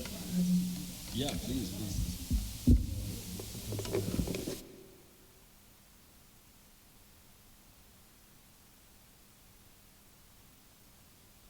It's my Feel Good Breakfast Show. Welcome back to your Feel Good Breakfast Show, Expresso, live right here on SABC3. I did say it is a Monday morning. What better way to kickstart the week than with hummus, which translates to chickpea in Arabic. Of course, it has been recorded as far back as the 13th century in Egypt, believe it or not. Now, of course, it's been adapted and adopted by many places, multiple Eastern and Middle Eastern Mediterranean countries over time, all of whom have gone and claimed it as their own. But today, we're flipping the script a little bit on the traditional hummus, and we present to you the jaw-dropping, mouth-watering, oh so easy roasted red pepper hummus with dukkha. All thanks to Be Well, and my fave, Chef Teresa Alyate is here to show us how. Thank you. Wow, Teresa, okay. The wonderful thing about this one is that after a weekend like what we've had with the rugby and braais over here, over there, everywhere, it's time to maybe switch it up a little bit and make it a bit healthy, Yes, right? that's right. Monday is always a good place to start with your healthy eating. Okay, so what is this recipe? How are you going to change people's lives with this? It's an amazing recipe. So Yeah. we're going to be starting with a red pepper hummus, which is very, very easy to do. So we've got our fresh red peppers here on the tray. Yep. I'm going to drizzle them with some oil. Yeah. You Some see, Be you're Well pulling the Be Well. I already know we're off to a good start because Yes, it's all about versatility. absolutely. Be Well canola oil blend is great for dressings. It's great for frying and for drizzling over salads as well. But of course, the canola oil, the blend of it contains 20% olive oil, which means it gives you the taste of olive oil and the health benefits of canola. Be Well canola oil is the only cooking oil, the only one. You're not going to find another one carrying the Cancer Smart Choice seal due to its high ratio of omega-6 to omega-3. So my attention, you've captured it. Excellent. Good stuff. So drizzled it with our Be Well oil, a bit of salt and pepper, and you're going to pop that into a very hot oven, so 220, Okay. for about, I would say, 15 to 20 minutes. You want your red peppers charred and softened. Okay, cool. Right. So you've done nothing to these red peppers before you drizzled the Be Well. We've just de-seeded them and cut That's them into all. quarters. That's Perfect. it. They must be Super, super easy. de-seeded. Must be Very de-seeded, important. guys. Take Yes. note. Okay. So once that's done, pop them in a bowl and cover them with some cling wrap, let them cool, and then you're going to pull the skins off, and Yeah. you'll see they'll come out like this. So they're soft, charred. So that's our basis. You can adapt your hummus. You can have a bit of fun. If you don't want to use red pepper, you can use beetroot, which has a beautiful color. You can use caramelized onion, which has that amazing flavor.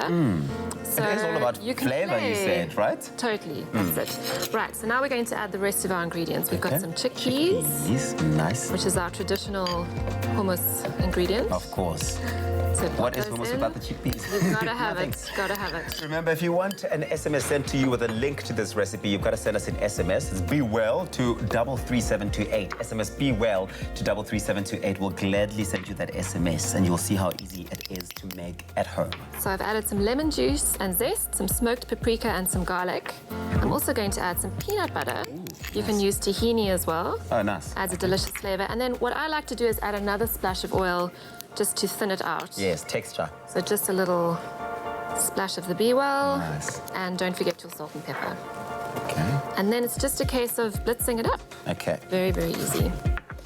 Then you're going to be blitzing it up Let's in blitz. here. Yes. Okay. I mean, how long would a dish like this take to prepare? It doesn't sound like it even takes 15 I mean, minutes. the roasting is the longest part, but everything else, you throw it in, blitz it up. I mean, it's Yeah, 5 it's minutes. pretty Super, easy. super easy.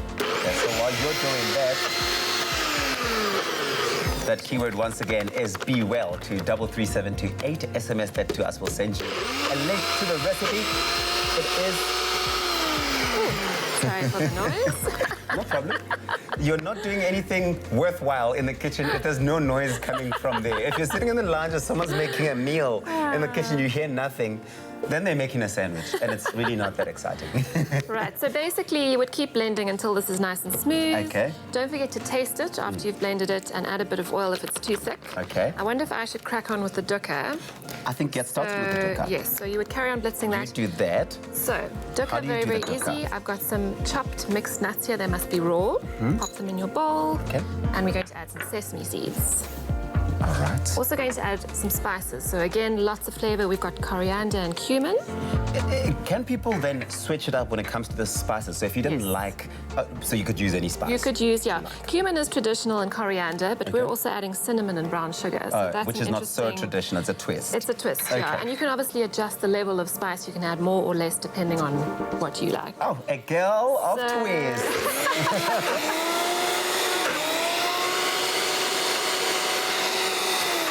Okay, so you're getting all of that oil, a bit of seasoning, and you're just going to pop this on a tray and roast it until it's golden and crunchy. Fantastic. And that's it. And that's it. So easy. Well, if you missed any of the steps here on how to make this absolutely delicious looking and smelling already roasted red pepper hummus and dukkha, check this out.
Well, you want Mediterranean? There you go. You want Middle Eastern? Here you go. You want to localize it and make it your own South African twist of the Be Well roasted red pepper hummus and dukkha? There you go. It's very easy. It's possible for you as well. SMS Be Well to 33728. We'll send you an SMS with a link to the recipe on how you can get this, of course, brought possible here by our Be Well. Thank you so much, Teresa. Such a pleasure. This is going to be such a nice treat for the rest of the family here. Oh, can't wait. Thank you.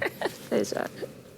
Connect with us on social media. Expresso Morning Show SABC3. That's where you find us on Facebook, at Expresso Show on Twitter and Instagram. And this morning, on Facebook more particularly, we asked you to show us your pictures of how you celebrated the Springbok victory from this past weekend's quarterfinal match-up against host nation Japan. And we've got some great pictures. Yeah, man. This one coming from Abida Albertine. Got a crew together. Even had some balloons. Yeah, I was about to say, the balloons are an extra nice touch That's pretty as well. pro, man. Well done.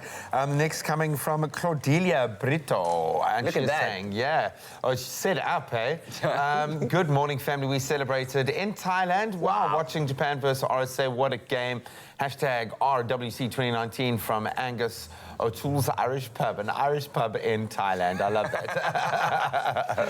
Beautiful stuff. Let's see if we get some more from you over there. Lucille Goliath. Look at that. Just a whole prayer going down for the Bokke. We had a Bokke So that's theme. how we won it. They had a Bokke theme at church on Sunday. Divine My husband was the preacher of the day. Afterwards, we watched the game at home. What an awesome game. Do you think they sped up the sermon a little bit? Yeah, it was like pushing on to 12 o'clock. They probably timed it That's perfectly. amazing. Man. Look at the preacher in a Springbok jersey. Drop an E, man. Drop an E. Love Then it. Marachelle saying, oh, there we go. Drop an E. I love that. Marachelle saying, me and my 13-year-old, she was convinced that we were going to win. Yes. And she was right. Well That's the kind of belief we need in our team, eh? No matter what, come what foe, come what may, we believe and we stand stronger together. Sean Willard. Hey, Sean. Hey, Sean. man. This is Wales won and World Cup. Well, no Wales, but next week we'll see 15 Wales on the field. Great victory yesterday, and we're going all the way. Loving it, man. Great to see you there, Sean. And then this one coming from Tanil Abrams. Morning, guys. This is my husband and me celebrating victory. Happy birthday, guys. We can squeeze in one more. You got a chuckle there from Abrams. And this is? This is Vincent Muziwandile Dlamini. Where are you, dude? There. I mean, that could be like Eddie's apartment. Looks like he's in the bathroom. No. Like, No. I didn't want to say it. Isn't he wearing a Bafana? It looks like it's a Bafana jersey, but he's got a Springbok cap on. He's all about that national pride, because we ain't playing. You know what, South Africa, it's fine. You can show off your Springbok pride you can wear in the a sevens bathroom jersey as well. You can wear a show it in the bathroom, in the sevens kitchen, jersey over your Springbok jersey with a Bafana cap on if you want it. in the garage, with the Protea scarf. in the cellar, in wherever you want to. We love you for it. Thank you very much. Hashtag stronger together. Right now, the sports, the news, and the weather. There is no rules applicable to how you show national pride. Let's take a look at those news headlines. 24 learners are still in a critical condition in hospital after 7 of their fellow learners were killed in a crash when the truck in which they were traveling overturned outside Zeerust in the Northwest Province. The National Student Financial Aid Scheme yesterday announced that it had received some 50,000 more applications compared to the same period last year. KwaZulu-Natal, Gauteng and Limpopo are the provinces with the most applications received. In international headlines, the African continent cannot continue to rely on foreign aid to finance its transformation. Rwanda's President Paul Kagame said in Abidjan at the largest annual gathering of private sector representatives in Nigeria. A defiant British government yesterday insisted it would leave the EU in 11 days' time, despite Parliament forcing the Prime Minister to request another delay. And finally, another week, another accolade for the mother city. This time, Cape Town has been voted the 7th most beautiful city in the world. The online travel publication inflightnetwork.com spoke to over 1,000 travel industry experts from all around the globe. The collaboration produced a most definitive list of the world's best cities. Paris is tops, followed by New York, London, Venice, Vancouver, Barcelona, Cape Town, San Francisco, Sydney and Rome. Now, Cape Town was commended for its amazing views, with Table Mountain hard to beat, some of the richest floral regions in the world and other visually stunning locations. It also mentions that Cape Town is a blend of distinct cultures, making it one of the most multicultural cities in the world. How stunning. Congratulations. Well done, Western Cape, Cape Town. It's time now for a look at those sports headlines with Graham.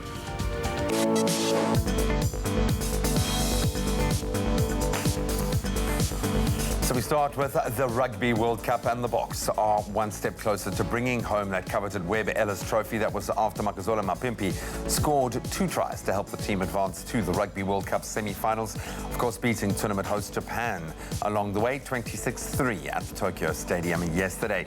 Then Saturday's World Cup action saw the defending champions looking very strong. New Zealand beat out Ireland 46-14. Before that, England claiming a 40-16 win over Michael Checker's Australia.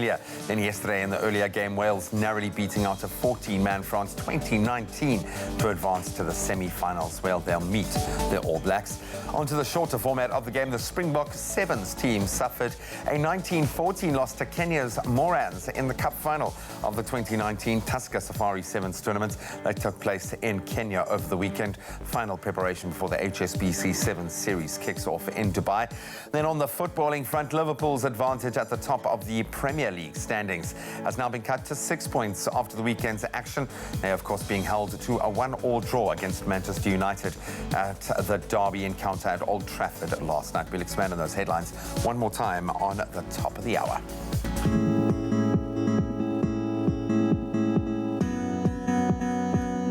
Thank you very much, Graham. Let's take a look at your roads. Starting off in Gauteng, in De Huvis on the N14 northbound, there has been an accident before Jean Avenue. Heavy delays can be expected over there, so please be patient on the roads this morning. Take it easy. In the Western Cape, Silver Sands, there is protest action, and that's happening on Rotterdam Road between Rotterdam Circle and Hendel Road.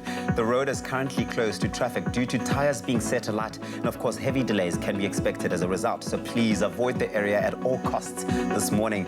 And off to the train lines, there is an extended travel time that's of 30 to 40 minutes. It's on the Monte Vista line due to current infrastructure conditions, sets out of service, as well as recent signal equipment failure at Belleville. That's where we leave it for now. The next update in just over half an hour.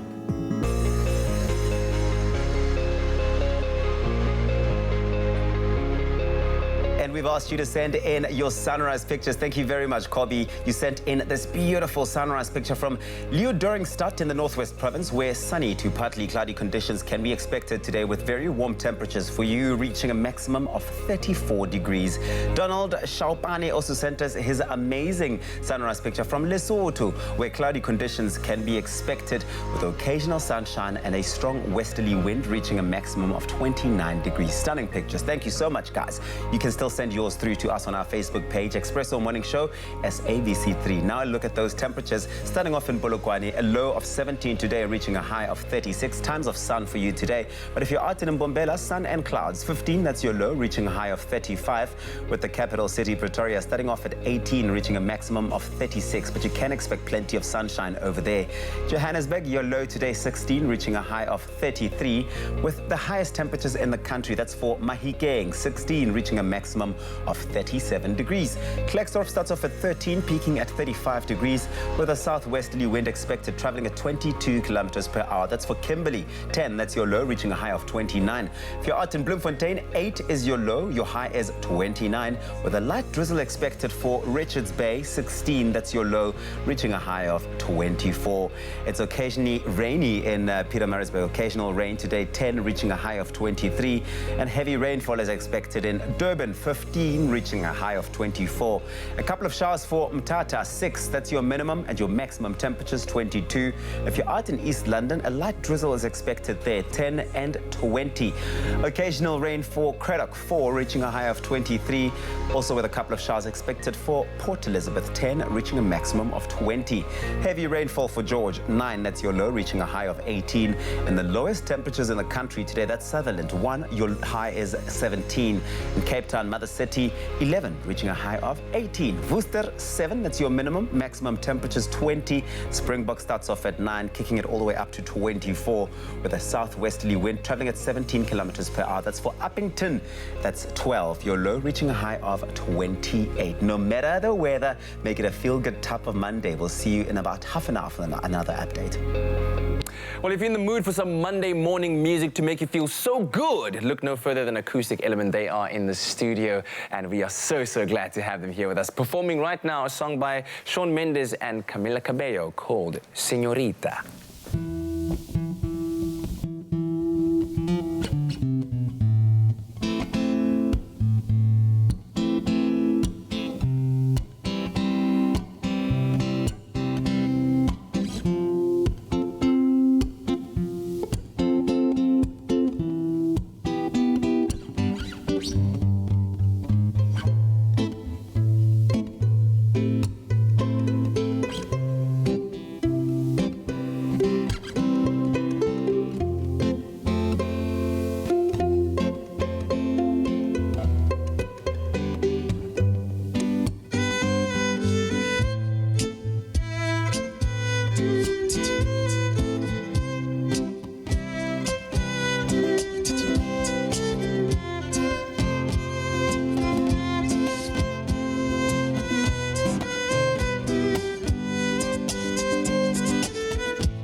Si, señorita, on your Feel Good Breakfast show with Acoustic Element. Hope you enjoyed that very much. One of 3 performances, so we still have 2 more coming up to fuel your Monday morning. In the meantime, link up with us on our social media pages and let us know what you thought about that one. Thank you very much, gents. Thank you. Muy bueno.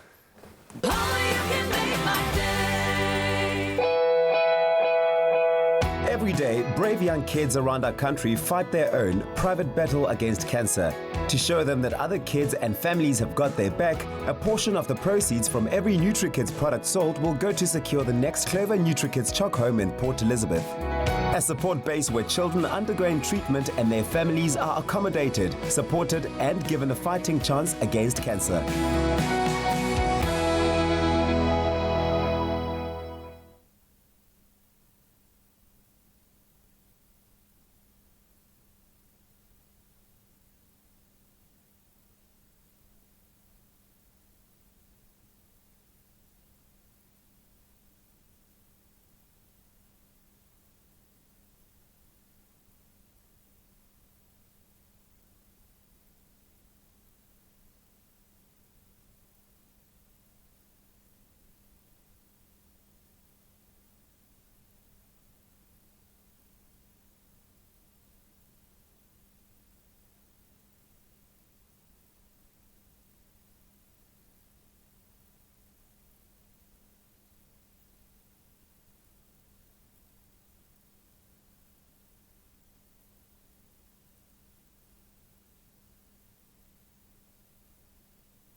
It's my feel-good breakfast show.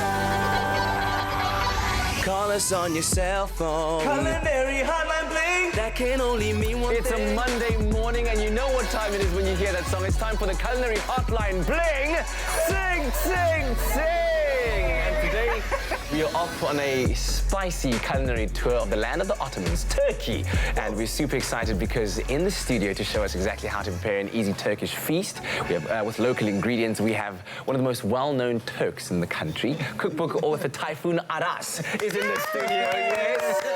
Thank you very much for being here, of course, alongside our very own in-house foodie, Annel Potgieter. Good to have you. Happy Monday to both of you. Happy Monday, especially after die bokke wat gewen het. Oh, what a great weekend to be a South African sports fan. I don't know if you were watching the rugby. I watched. Yes, I love it. And then I'm supporting the box all the way to the final. What a man, what a man, what a man. But in the kitchen, we're talking all things Turkish food and Turkish cuisine. And I'm very, very excited because I've been looking to switch my diet up like quite a lot and focusing a lot more on what I'm seeing here, which is vegetables, which is natural, all natural ingredients, having them as fresh as possible, having them in as many different ways as possible. But when it comes to cooking Turkish food, ingredients, finding them in South Africa.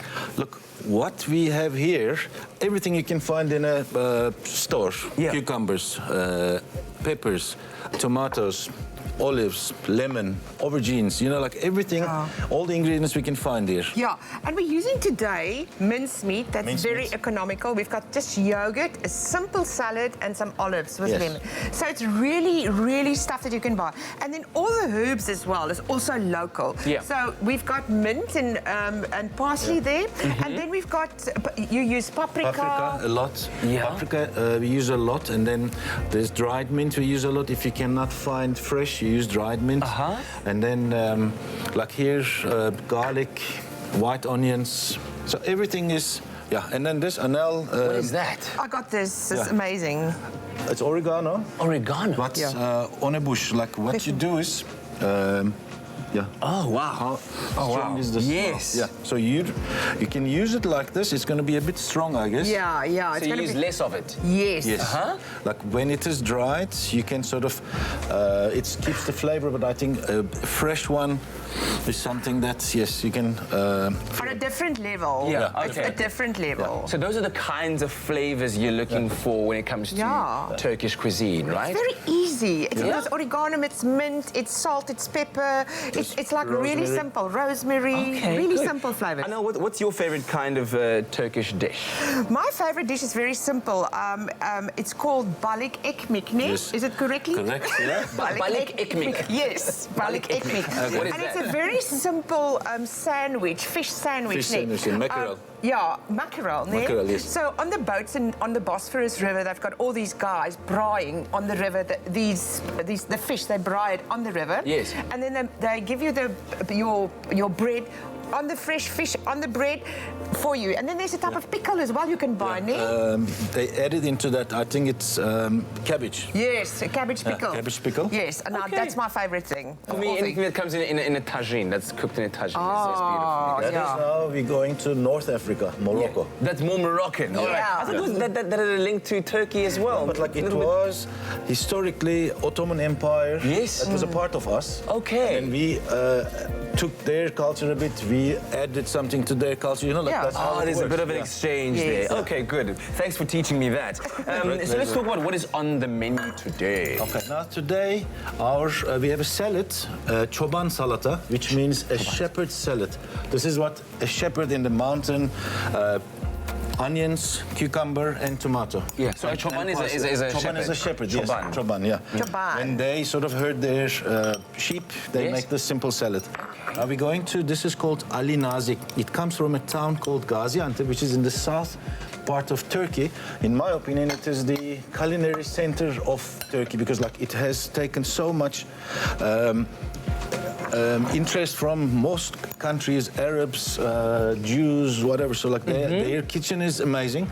So it's simply grilled aubergines, finely chopped, garlic in that, yogurt, and then mincemeat. You fry the mincemeat, and then we use a little bit of paprika and then black pepper, and then on top we melt butter, again chili flakes, and pour over that. Very simple, very tasty dish, and very economic again. Like this can half a kilo mincemeat can feed a family, I guess. Yeah. Oh wow! And then this is roasted olives.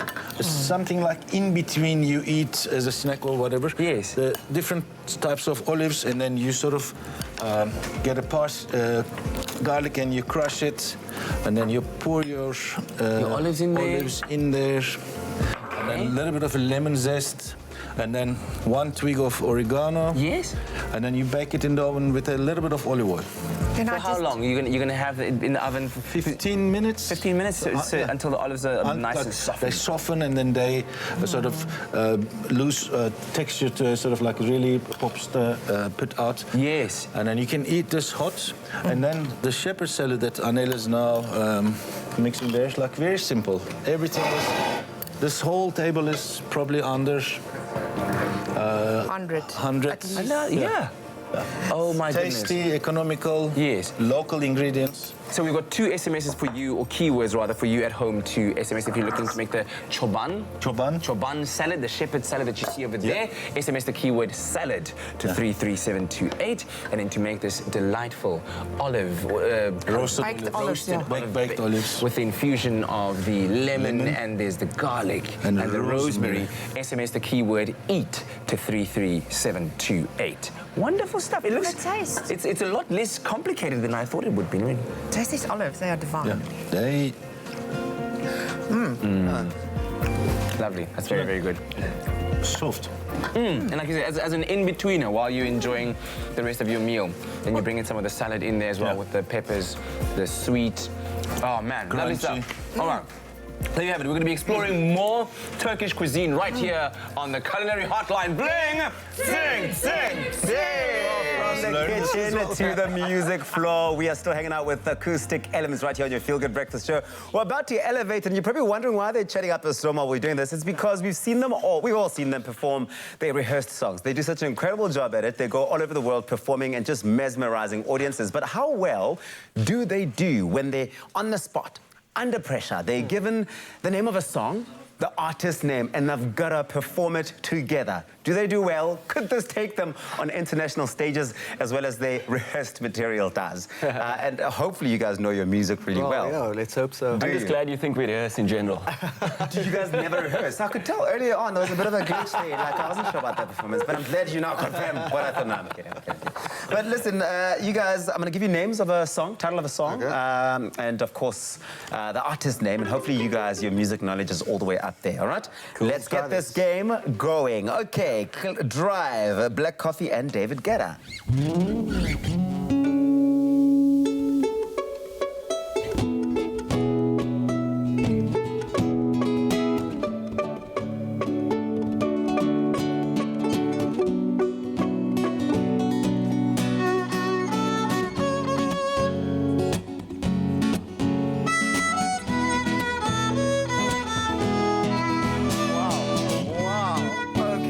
off to a really good start there. I almost feel like let's just shut the game down. You're too good, too good. Shallow, Lady Gaga, and Bradley Cooper.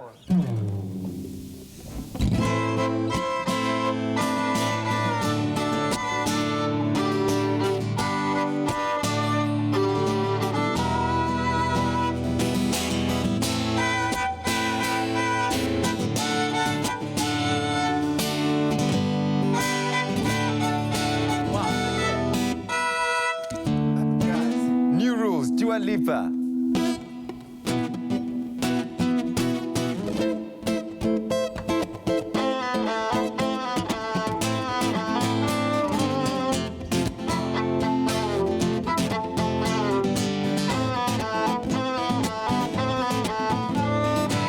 Oh, God. Mind you guys, they don't know any of these songs. I'm literally throwing them randomly here. Okay, so Havana.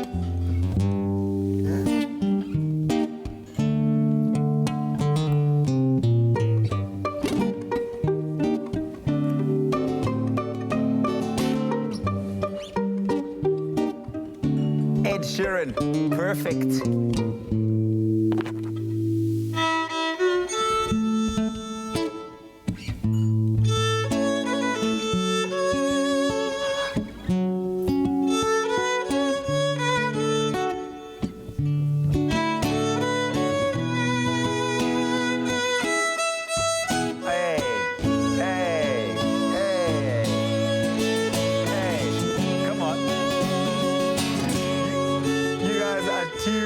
Okay, so hopefully it gets a bit tougher this time around. Symphony, Clean Bandit with Zara Larsson. Can you pull that one off?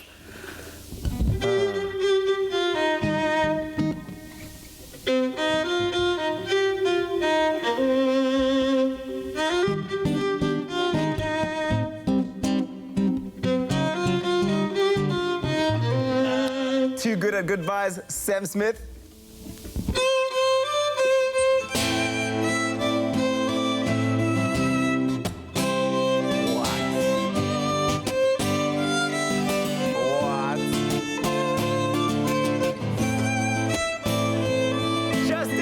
Despacito, my jaw is on the floor.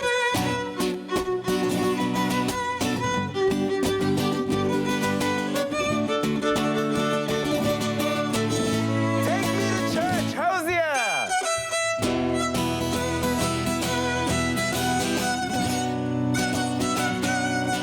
Game of Thrones, Game of Thrones. I'm leaving, I'll come fetch my jaw later. Let us know what you guys think on social media of all of this. Expresso Morning Show, SABC3. Well done, guys. Keep playing that Game of Thrones. Keep playing that Game of Thrones. Give us that Game of Thrones.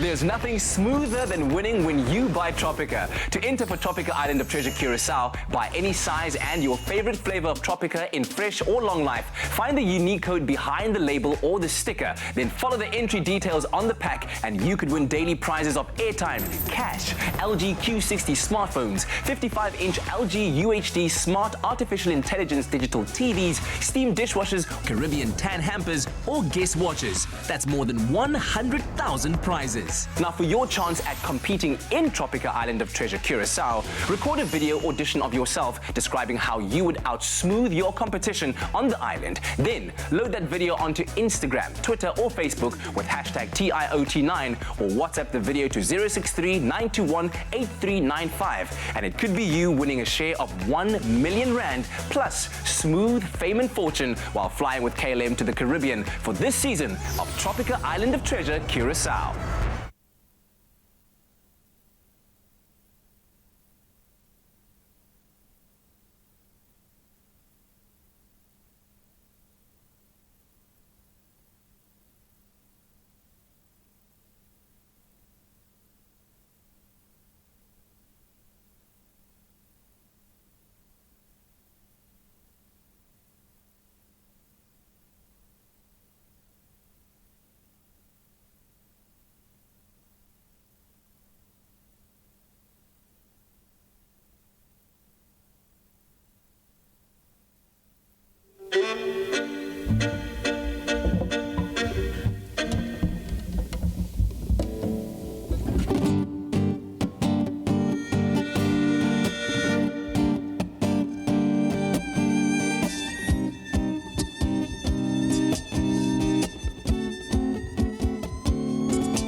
Science reaches for the truth. It works for the big and small, for the old and young. And with knowledge as our first ingredient, science is at the heart of our food. For differences you can see, feel, and trust. It all starts with science. It's my feel-good breakfast show. Yes, it is indeed. Welcome back to your Feel Good Breakfast Show on this Monday morning. Hope you're enjoying the fresh start to the brand new week. Acoustic Element are in the house and you've tuned in right on time to hear them perform Billie Eilish's Bad Guy.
Acoustic Element on your Feel Good Breakfast Show, bringing forth the feel good vibes, man. Beautiful stuff. So you guys are currently working on AE Sessions Volume 4, right? Correct. And you said it's the kind of music that you want to like plug into your office, into your home space, if you're like just hitting a chill vibe. Who are you working with on this album, by the way? Who are all the people that you're bringing together to make all of this possible? So lovely enough for this album, it's not alt ego, so it's just acoustic element, just guitar, violin, and beatbox all featured on one album. Yeah. Yeah, and we're doing it at Turkish Studios, so fantastic, man. boy. So yeah.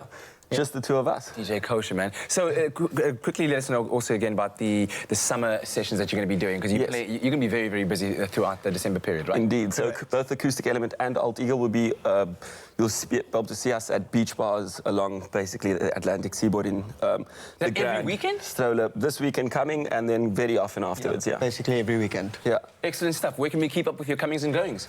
You can check us out on Instagram.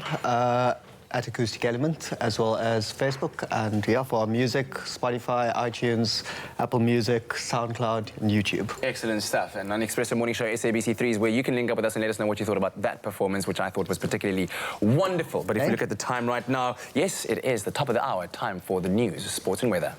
In national headlines, 24 learners are still in a critical condition in hospital after 7 of their fellow learners were killed in a crash when the truck they were travelling in overturned outside Zeerust in the Northwest Province. The learners who died are between the ages of 12 and 15 years old. And in Gauteng, 6 people died in 2 separate accidents. 5 people lost their lives in a horrific car crash at Mofolo in Soweto. And in KwaZulu-Natal, 2 people were killed and 1 critically injured on the N3 westbound near Escort. The National Student Financial Aid Scheme yesterday announced that it had received 50,000 more applications compared to the same period last year. KwaZulu-Natal, Gauteng and Limpopo are the provinces with the most applications received. The Western Cape and the Northern Cape provinces, they lag behind. Only 10% of these applications chose TVET colleges as their preferred institution of study, while the majority of applicants intend to further their studies at universities. Applications are open for grade 9 to 12 learners and out-of-school youth who wish to further their studies. In international headlines, the African continent cannot continue to rely on foreign aid to finance its transformation, Rwanda's President Paul Kagame had said yesterday. Kagame was speaking in Abidjan at the largest annual gathering of private sector representatives in Nigeria. The summit covers topics such as avenues to grow competitiveness, relevance and growth. This year's conference is themed around creating a conducive business climate. To achieve this, Kagame said deliberations amongst public and private sectors from various countries are crucial.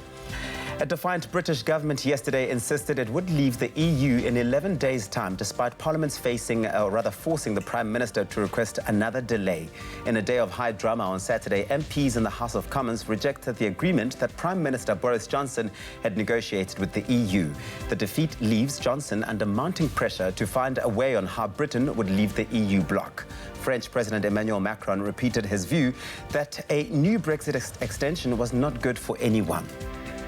And finally, another week, another accolade for the mother city. This time, Cape Town has been voted the 7th most beautiful city in the world. The online travel publication inflightnetwork.com spoke to over 1,000 travel industry experts from all around the globe, and the collaboration produced a most definitive list of the world's best cities. Paris is tops, followed by New York, London, Venice, Vancouver, Barcelona, Cape Town, San Francisco, Sydney and Rome. Cape Town was commended for its amazing views with Table Mountain, hard to beat, some of the richest floral regions in the world and other visually stunning locations. It also mentions that Cape Town is a blend of distinct cultures, making it one of the most multicultural cities in the world. How beautiful. On that note, here's Graham with a final look at your sports.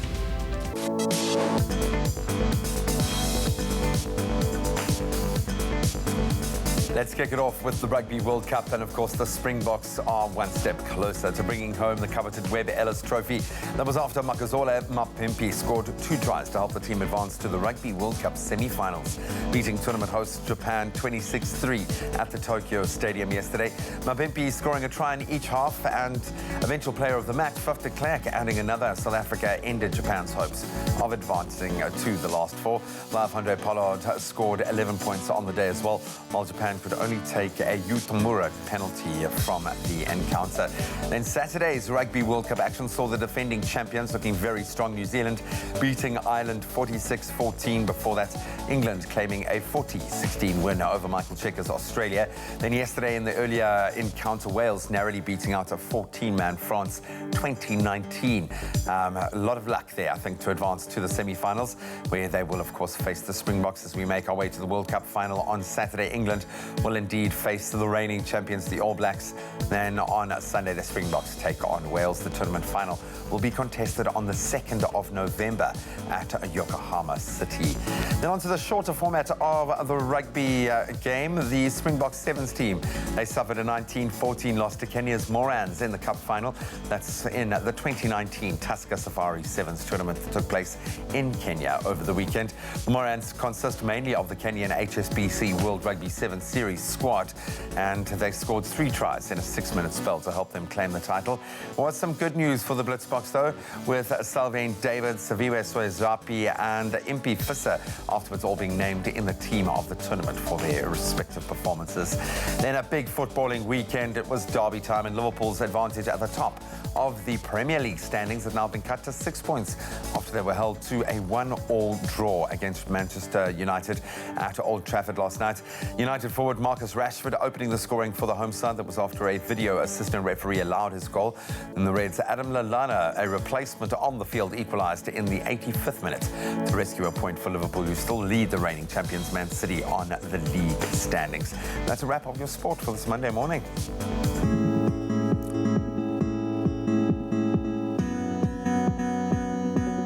And one more look at the roads on this Monday morning in Gauteng. In Soweto on the N1 northbound, there's a multi-vehicle accident before the Golden Highway, obstructing 2 lanes. Now, please approach that area with caution this morning. In the Western Cape and Silver Sands, there is protest action on Rotterdam Road between Rotterdam Circle and Hindle Road. The road is currently closed to traffic or due to tyres set alight, and heavy delays can be expected in that part of town, so please do avoid this area this morning. On the Metro Rail Cape Flats line, there's an extended travel time of between 30 to 40 minutes on the Cape Flats line due to current infrastructure conditions and sets out of service. And that's your latest update right now. Let's take one more look at your weather watch.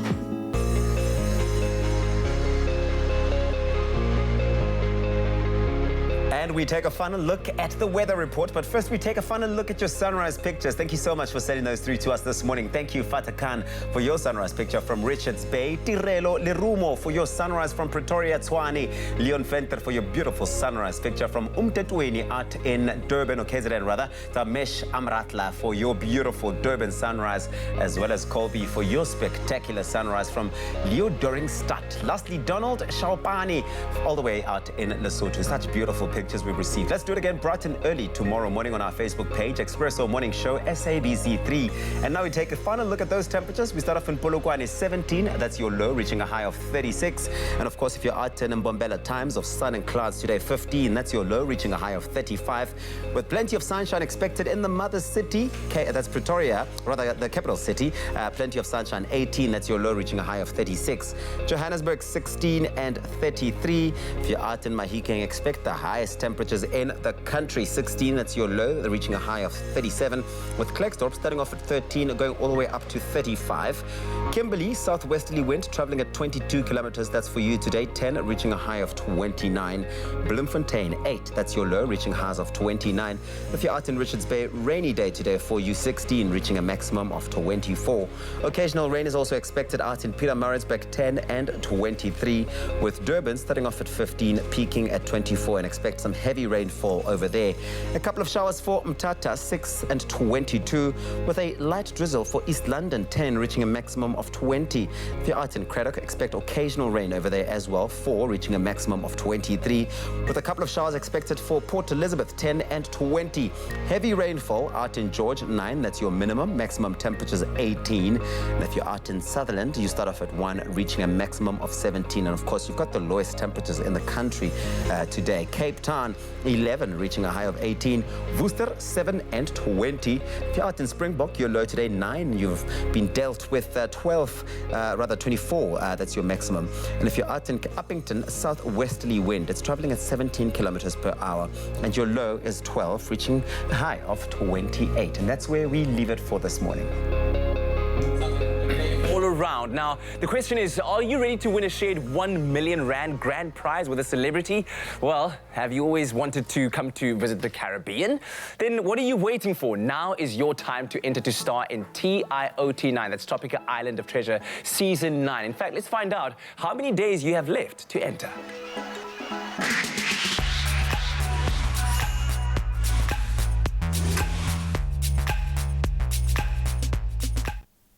Only 10 days. Only 10 days left. There you have it. You only have 10 days, so enter now to star in this season of Tropical Island of Treasure Curacao. Now, all you have to do is, to enter Tropical Island of Treasure, is WhatsApp the keyword TIOT9 to 063-921-8395 for all the entry details. Come on, it could be you winning smooth fame and fortune, and of course, a shared R1 million grand prize with a celebrity. T's and C's and more information can be found on the website tropica.co.za.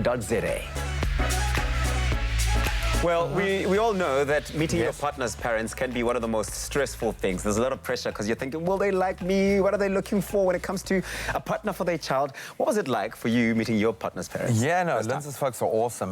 We just watched a bit of footy together, me and the dad, and that was like the glue that binds us. And luckily both I and Lindsay's mom talk like non-stop, so the two of us together, it's just like there's no quiet time. Yeah. So we got on like a house on fire, but it's stressful, man. There's a connection. You find it quite stressful meeting mom's parents? It is, because I mean, it's a significant moment in your. You can see even your body language. You're like, I was fine with it, man. I'm down with it. Yeah. But once you've gotten over that hurdle, it could be like a beautiful awesome, journey. Yeah. Was it more difficult, mom or dad? It's always more difficult with dad. Yeah. Really. You're trying to make a good impression and like kind of know you're being judged. And sometimes you can't read them, right? Yeah. You don't know, are they vibing with you? Are they not? Luckily for you, you were watching a game of soccer, so it made it a lot easier. You could break that ice. Well, after the break, we're going to be learning how to break the ice and how to get into meeting your partner's parents for the first time. It can be so stressful. I need those tips. I'm going to be sitting here with a notepad. Are you stressed right now? A little bit anxious. A little bit anxious. Bring home more than just memories of Mauritius with Club Med's all-inclusive holiday packages for families, friends and active couples. Choose from 3 Club Med Mauritius resorts and save up to 15% on your December 2019 booking with their early booking bonus. Extra bonus, kids under 12 stay free in Mauritius and fly free on Air Mauritius. Contact the agency by Club Med to book and visit clubmed.co.za for details.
It's my feel-good breakfast show.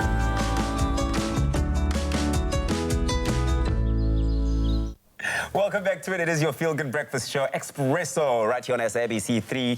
Now, there are many moments in life when we need to make a good impression, many of them, and sometimes we need a few tips to get us through those really tricky situations.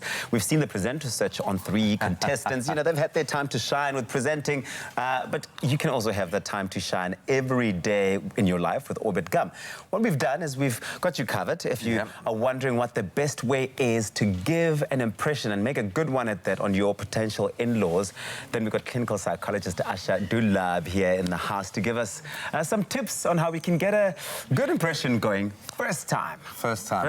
It's difficult to recover from a bad first impression. Absolutely. Well, thank you so much for having me. Asha, really cool to have you here to talk about something that's, you know, it's kind of universal. Everyone's got to go through it at some point. You've got to meet your partners, your potential in-laws, if you will. Don't want to think too far ahead. But why is it so important? Because, I mean, you're not dating them, you're dating your partner, but you still need to make a good impression and let at least your personality shine through. Why is that so important, do you think? Well, we only get one chance to make the best first impression. So I think that putting your best foot forward is most important. It's certainly a nerve-wracking experience. And I think to keep it simple, I would say let your smile be your logo. Yeah, I love that. Let your personality be your business card. And I think the way you leave people feeling after having an experience with you will become your trademark. So it's important to put your best foot forward because experts say that it takes about 30 seconds to 2 minutes to sum someone up when you meet them for the first time. So that's and all for, you've for got. a dad, I think it's even less. It's like 0.2. He knows. Absolutely. If you're coming to court his son or daughter, he'll know. Dads can usually tell by the way you knock at the door. Just that knock, they already decide. But tell me about what you think of this idea. Doing your research up front and deciding to maybe bring a gift, because maybe you've seen them on Facebook, they like certain things, you bring them a gift. Is that advisable? Oh, yes, definitely. I think that research is a good thing. Perhaps ask your partner about what is their parents' interest, what's their hobbies, what work do they do. It serves as a good conversational starter, especially in those moments of silence. But don't try too hard, because just now you're all talking about chemical engineering, and he's like, no, that's not what we do in my field. We actually, still I within suppose reason. don't act too smart. I would say take a gift, perhaps something small, a box of chocolates, a bunch of flowers. It's always a wonderful gesture and a respectful way to start a new relationship, I would say. Because you don't want to be overwhelming as well, so you can't come now with a holiday voucher, because then you're too like... Absolutely. This is a weekend for 2, and it's just you and me. We're going... what's the right time? Is there a right time? I say nervously, like, how long should you be in the dating game before you take that step? I think it's quite a big milestone to take that step, and it shows some growth in a relationship. So I think that there is a sense of knowing with a couple when it's the right time, because you know when you get to that point and you want to introduce your partner to your parents, there's a sense of comfort. And that's when you know. So, and Christmas usually is a good time. Many people opted to introduce their partners during Christmas because it's a festive mood. Everybody's cheerful. It's a gift-giving season. So it's more relaxed, and you can easily get distracted with Christmas conversation. You can wear a funny sweater. It's a good conversation to start. Talk about the holidays, talk about the Christmas table. So it's usually a good time. I think there's a good time to show your manners as well, I think. Yes. Asha, I think there's no doubt about it. It's such an important and a big part and an important step in a relationship. People are bound to feel nervous. How do you combat those nerves? Well, I would say go with your pure innocence. Be almost childlike and have fun, enjoy. I think as adults we overthink it so much. And remember that the parents are just as nervous as the person meeting the parents. Parents are people too. Absolutely, and nerves are normal. So normalize it, embrace the nerves, become friends with your nerves. Remember that we are all nervous because it's important, because we want to feel liked, we want to be accepted, we want a sense of approval. That is why we have nerves. So if you just go in there and be real, be your authentic self, You're good to go? And I can guarantee you this, you know, we talk about a universal truth. Even presidents are nervous to meet their partner's parents for the first time. It's part of the human condition. All of that being said, one tip, maybe one piece of practical advice you could leave with our viewers? Yeah, I would say get them to know you, really be yourself and get to know your partner through the whole process and have fun. Most important, just enjoy the moment. And support your partners, guys. yes. If they're going out there and taking that brave step, you know, don't leave them hanging out to dry. Help them. Give them some insider info that'll win over that parent or that dad. And if they have to lie and say they support a different football team, can you do it? They must do it. And hopefully your partner can learn so much about your parents just by being with you and getting to know you. Thank you so much, Asha. Princess is sitting on that McCafe counter taking notes from me. I asked that you just write them down because, of course, I'm going to be listening. But step into the limelight and put your best foot forward. It's your time to shine with Orbit Gum. Remember to watch Presenter Search on 3, the Expresso edition, every Wednesday at 7:30 p.m. on SABC3, where this week we're going to see the second half of our remaining contestants, top 10 contestants, the top 5 right now. They're going to be completing their group presenting challenge as part of their Eswatini Travelogue series. You don't want to miss it. It's your time to shine with Presenter Search on 3 and Orbit Gum. Well, we're back in the kitchen and you know what time it is. Roll it! Call us on your cell phone. Culinary hotline bling! That can only mean one thing. It is the culinary hotline bling! Sing, sing, sing! Typhoon Aras is in the studio. We're learning all about Turkish cuisine and he just had his first ting. How did it feel? It felt good. So good. And in fact, we are going to make a dish with Typhoon's favorite ingredient. And he says there are over 500 dishes made in Turkey, variations of aubergine. And this is called Ali nazik. If there's one vegetable that can describe Turkey, it should be aubergine. They even make a jam out of this from the baby aubergines, really. Wow. Yeah. Except in emojis. You don't want to use it in emojis. No. That's a different thing. All right, but this is the final product that we're looking to get to over here. And it all starts off, I see you've already got the mince being fried there. Yeah, we fried the mince in the butter, but now we need to put this on the grill. Typhoon, can I take this through? Yeah. What? Just hold on. Before you do that. Why are you doing that? Yeah, why? Otherwise, it's going to explode. Oh, my word. Like there's lots of so moisture inside, so if you don't spike it a few times, that moisture cannot escape. It will explode. So if you're going to be doing it on the braai or on your very naked stove, like Arnel's doing it there, make sure you poke a few holes in it. Definitely. And then at the end, it comes out looking something like this. The charred outside, so we scooping the flesh. So you don't use the skin? Quick question. Well, you can, if few pieces escape into it, it will only enhance the flavor. Okay. Could you do that on a hot plate as well? Yeah. Okay, so it doesn't have to be an open flame. You can already see it starting. The skin is starting The best is done on charcoal or open flame. Okay, okay, good. Taste also gets into that. Yeah, that'll give you a smoky flavor. Can I just say that unequivocally so, the insides of an aubergine do not look appetizing at all after being cooked off in a flame like that. That is... You're going to taste it. So wait for the taste. So here we've got some yogurt, some really thick yogurt. Yes. Yeah. Some garlic. Okay. So we're going to mix this with the aubergine. With this. And some salt and pepper, net Typhoon. Anything else that goes in here? Oregano? Oregano. You can put. Biggie oregano. Okay. And can I put a bit of paprika just for a bit of spice? Yes. It's not in the recipe, but we're going to do that. You can always improve a recipe. As I said earlier on, dried mint or fresh mint even better, and paprika are some of the flavors and spices that you can expect to infuse when you're making Turkish cuisine. Okay, see, now it's starting to look good. Yeah, this is the texture that we want, almost minced. Yes. Ah, okay. Ali nazik is what we're making right now. And you need to SMS the keyword dish to 33728 and we'll send you the list of the ingredients as well as a link to the recipe so that you can make your own at home. We take this away for you. So you were telling me something very interesting, Typhoon. Yes. That in Turkey, the food you eat is kind of based on the season that you're in. So in the summer, when it's very hot, cold foods, so a lot of salads and prepared dishes with olive oil, and then you let it rest so that the like you cook it in the morning and then you eat it for dinner. And then always an olive oil dish, lots of fruit, lots of salad in different ways. Be it jajik, garlic, yogurt, cucumber, tzatziki. Yeah, see, like this is now done. That looks great. This is going to form the base.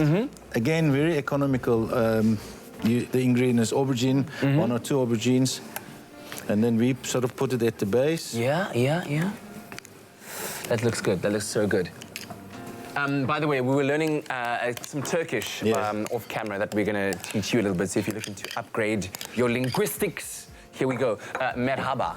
Merhaba. Merhaba is how you say hello. Hello in Turkish. Can I add the mince now? Yeah, so you you can just add add the the mince now. mince. Yes. Look at this mince, it's so crispy and delicious. That is good. That is very good. Kafin, would you put anything else on here? Look, a melted butter with some... If you like chili, you can put a lot of chilies into this. Yes. Yeah. You can put tomato paste, you can put butter, and then a little bit of chili, and then just drizzle that on top. Oh, my word. You're going to have to taste this. Yeah.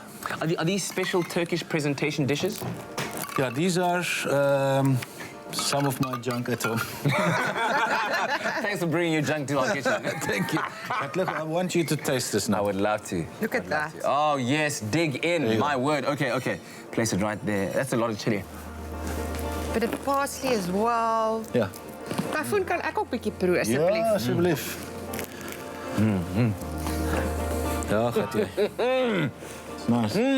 Man. That is so good. How do you say thank you in Turkish? Teşekkür ederim. It's a word derived from Arabic shukran. Teşekkür ederim. Teşekkür ederim. Yeah. Wow. That is a flavor bomb. My chili's in the back of my throat. So good though. Thank you very much. SMS the keyword dish to 33728. Thank you. Is it in your... There it is. Got it. Okay, I think the boys need to taste this, so I'm going to take this. Yes, please. Some bread. And some bread, just put it on the side there. Here you go. Thank you. Here I come, boys. Garçon. Bring us some. Bring it I've over already here. eaten it with my eyes. I don't know I if hope I'm it tastes saying this right. Teşekkür ederim. Thank you, man. Guys, So what's the vibe, man? So we've got aubergine mixed in with some paprika, some dried mint, to be an and aubergine. yogurt. There's a bit of garlic, salt over there, crisped up mince, and then topping it all off with some chili. That's amazing. So get some of lots the of bread. flavor, yeah. Lots Must you of do it bread. with the bread? Yeah, You do it rock with the bread. Okay, Do it with the cool. I'll do that. Sometimes you do it with the bread. It's working. Come on, don't. Hey, but look at the look of it. Even is like the textural vibe. This is awesome. Man. Yeah. The crunch is beautiful. Yeah. What do you make? You like it? Brilliant stuff. SMS dish to 3372. This is really that good. It's that good. Typhoon, wow. I'm going to get some of that chili in there. Wow. Did you not get enough of it first time? No. Okay, now it's coming through. There we go. Kind of gets you at the back of the throat, eh? Catch Presenter Search on 3, the Expresso edition, Wednesday evening at 7:30 on SABC3 as the top 5 take on their second travel challenge in the Kingdom of Eswatini. This is their last chance to win the judges' favor before the grand finale. Who will make the most of their time to shine? Catch Presenter Search on 3, the Expresso edition, Wednesday evenings at 7:30. Repeat on Saturdays at 1. The stage is yours. Own it.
welcome back. You're live with Expresso. Please excuse the two of us because we've been stuffing our face with Turkish cuisine before the break. That's what we're doing. Really nice. So there is garlic permeating across the studio right now. What you don't want when you're meeting your in-laws for the first time, but building a relationship, maintaining a relationship with your in-laws can be difficult. There's a reason why we've got that kind of the cliches around that particular relationship. And a little bit earlier, we obviously spoke about the tips to make a good first impression with your new partner's parents especially. But unfortunately, there are some instances in which even when you have applied your best efforts in getting along with your partner's parents, it just doesn't gel. There may be some difficulties, maybe you are very different people, and these may be exacerbated after the parents have officially become your in-laws. And that's what we're talking about here. It's a difficult one. That's our chat. Today we're asking, how do you handle those difficult relations with your in-laws? The relationship architect, Shelley Lewin, is in the building to help us discuss and unpack this really hot topic. And we'd love to hear from you, any of your questions and your comments. So please do comment on our Facebook page and we'll engage with you live right here on your Feel Good Breakfast Show. Shelley, so good to have you. Thank you. Thank you for having me back. It's a big one. It is. It's a tough one, but there's a reason why. This is kind of like, again, I'll use the term, it's a universal kind of truth that it is a difficult thing to meet your parents. You're dating your partner, you're not dating or marrying the parents, but we come, unfortunately, as a package deal, or fortunately. It can be a beautiful thing. Let's start at the very beginning. Why is it important to make a good first impression? Can you recover from a bad first impression? 10 years down the line, the mother still hates you because you used her special crockery when you shouldn't have done. You know, like, can you recover from a bad first impression? Well, I think that you can if the intention is there to make it work. Okay. So let's start by saying that. And also to point to something that you said earlier, that we can choose our friends, we can't choose our families, and our in-laws we inherit. So what happens, I think, is that our in-laws have really got these ideas or ideals about who's going to be a good fit for their child. And when you don't meet or match that fit, then that's probably where the problems start. And, you know, at the end of the day, you're probably going to be spending a lifetime, hopefully, with these people. So if you can make it work and make it enjoyable, then everybody benefits. So I would say if your intention is you want, if it's important to your partner, and these are relationships that are important to your partner, at the very least, to be respectful of them. Try, suck it up. I think using your mother-in-law's favorite crockery when you went mentor is probably the least of the concerns that people are faced with when it comes to navigating that space. What are some of the big reasons that children or partners may not get along with their partner's in-laws? Well, as I said, I think there's about that fit, that there's that mismatch. And, you know, in a lot of cultures, there's a lot of ideals about how things ought to be. And our parents were a product of their environment, we're a product of our environment, and they come into this space with this idea of how things should be done, whether it's how you're raising your children or the kinds of foods you should be feeding your husband and your children, whatever it is. And, you know, as mothers, I think mothers feel very strongly that they know what's best for their children. I've spent a lifetime conditioning my child, and now you want to come and reprogram. Exactly. So if there's these strong expectations and it goes different to that, that's obviously grounds for a lot of conflict. Politics, the way that you view the world in that sense, very important. Well, the one that the most cliches are come into effect has got to be a mother, a woman and her mother-in-law. Yes. Is this the case? Have we painted this with a dark brush? No, you know what? I think the statistics show that about 60% of daughter-in-laws have problems with their mother-in-law. So, you know, it's more normal. As written by a mother-in-law. Yeah, so the monster-in-law thing is quite standard or fairly... But I think that, again, it comes down to if a mother's belief is that the daughter should be obedient. That's where the problem comes, because you can be respectful of somebody, but you don't need to be obedient. And perhaps moms have this idea that children should be obedient. You can respect them and honor them. You can seek their counsel. You can ask their opinion. At the end of the day, adult children need to do what's best for them. And a couple is the center of the family nucleus. So I talk about the couple being the A-team, right? they're the A team. You're on the reserves now.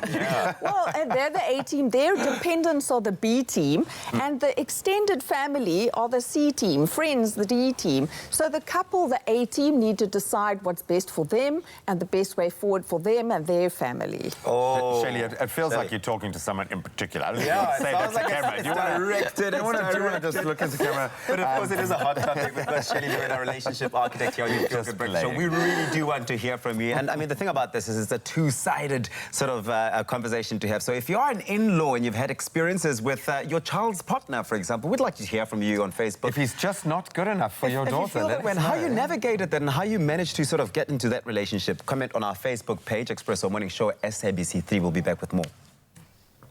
Back again in the kitchen to make some more deliciousness, and whether you use them to dunk into a delicious curry or you enjoy them as a side to a soup or a salad, you love them topped with a juicy lamb kebab or as part of a meze platter with friends. Well, we're going to show you how to make these very simple, easy and delicious buttery garlic flatbreads made with Clover Classic yogurt as a base ingredient. Anel is here alongside our friend in all things Turkish-inspired cuisine, Typhoon Aras as well. All right, so flatbreads are also quite the thing when it comes to Turkish cuisine. Yes, and then like we have here, self-raising flour, salt, lemon zest, bit of chili, cumin seeds, and olive oil. Lovely, lovely. So we'll just throw in. Get them all in there quite easily so. By the way, SMS the keyword Clover to 33728 if you're looking to get the link to this particular recipe as well as the ingredients list. Especially if you're going to be making that Ali Nazik that we made a bit earlier on. You might want to just have a flat bread on the side to dip it into. Of course, we're using Clover Classic yogurt there, the plain flavor as our main base ingredient. It's a source of 10 vitamins, and the current classic yogurt-based dairy snack range is available in an array of delicious other creamy flavors consisting of strawberry, there's mixed fruits, apricot, vanilla, and plain as well, which we're using right about now. Okay, so you mix it together. Yes. And we'll send you the ingredients in the right proportion so that you get this kind of consistency that Anel is cutting through right now. That's what you're looking for, right? Yeah, this is what you're looking for. And now you just cut it in 8 pieces. Okay. Just measure it with your eye. Okay. So would you have kneaded it all? Does it need to be kneaded? It needs to be kneaded and then rest it for a bit. So it's elastic. Okay. So it's elasticiteit. And then you just like that. Wie is het tijd? Elasticiteit. Elasticity. Ja, dis my tyd of jou tyd, dis almal se tyd. En dis elastiese tyd ook. All right, so you get them into that nice little flat bread shape. that looks beautiful. And then we're just going to fry them in a pan, medium heat. With butter, olive oil? Butter, whatever you feel like. I always say I enjoy both olive oil and butter together. Yes. It just adds to the flavour and your oil doesn't burn, or the butter doesn't burn. So with these particular ones, we added, there was lemon zest, there was chili, there was cumin seeds, right? Salt. And then olive oil. Actually, look, see it there through. Everything is coming. Are there any other flavors that you could possibly add to a flatbread? Millions. Yeah? What would you suggest? Caraway seeds, put chilies in it, spring onions. Yes. Only garlic and rosemary. I'll put some sesame seeds on top.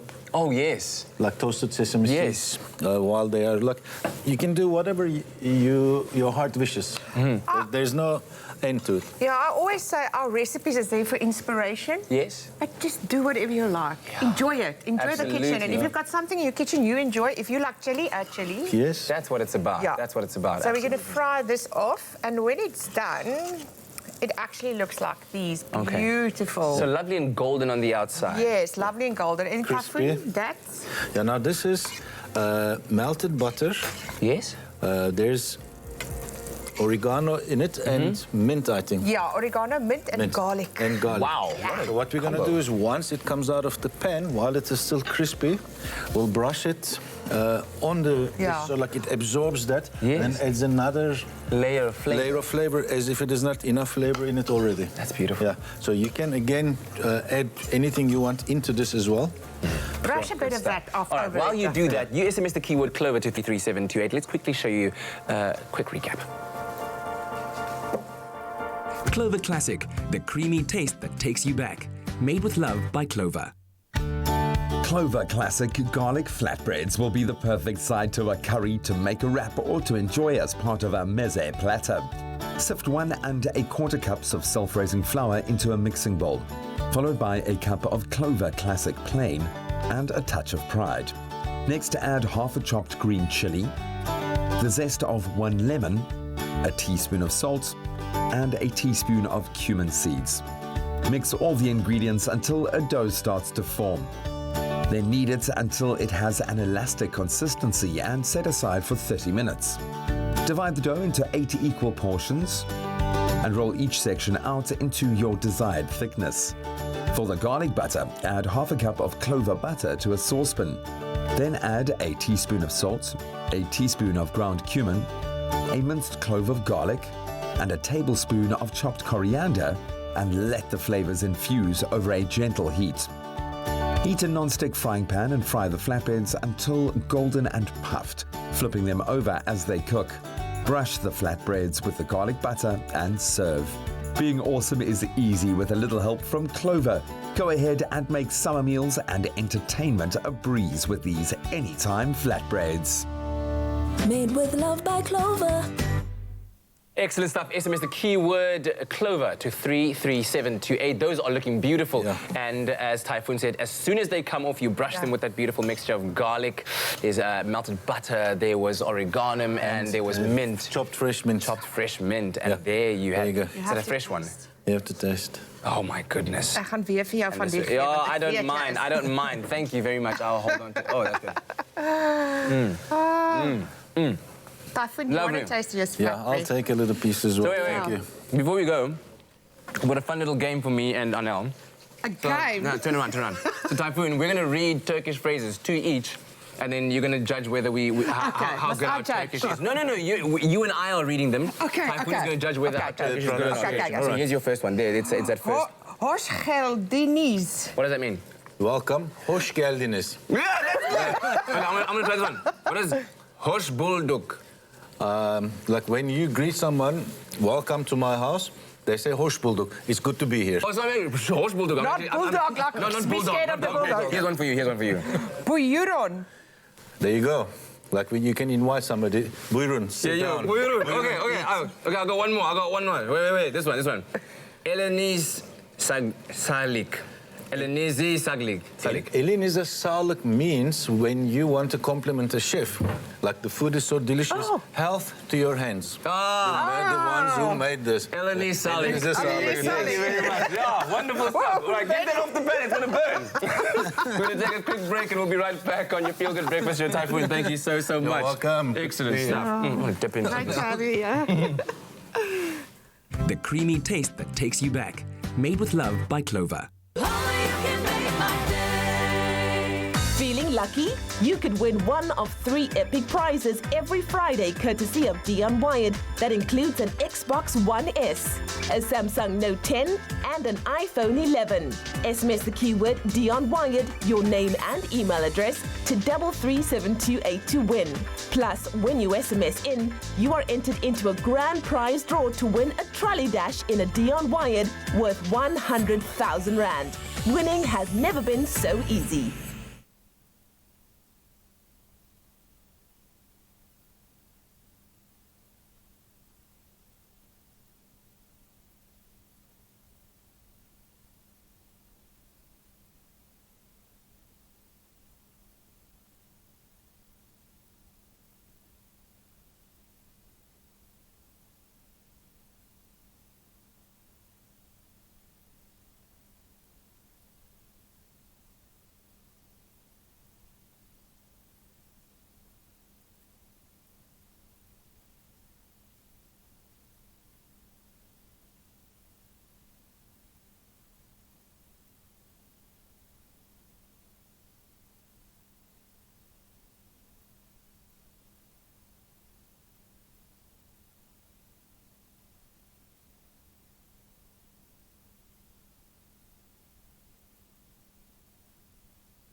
It's my Feel Good Breakfast Show.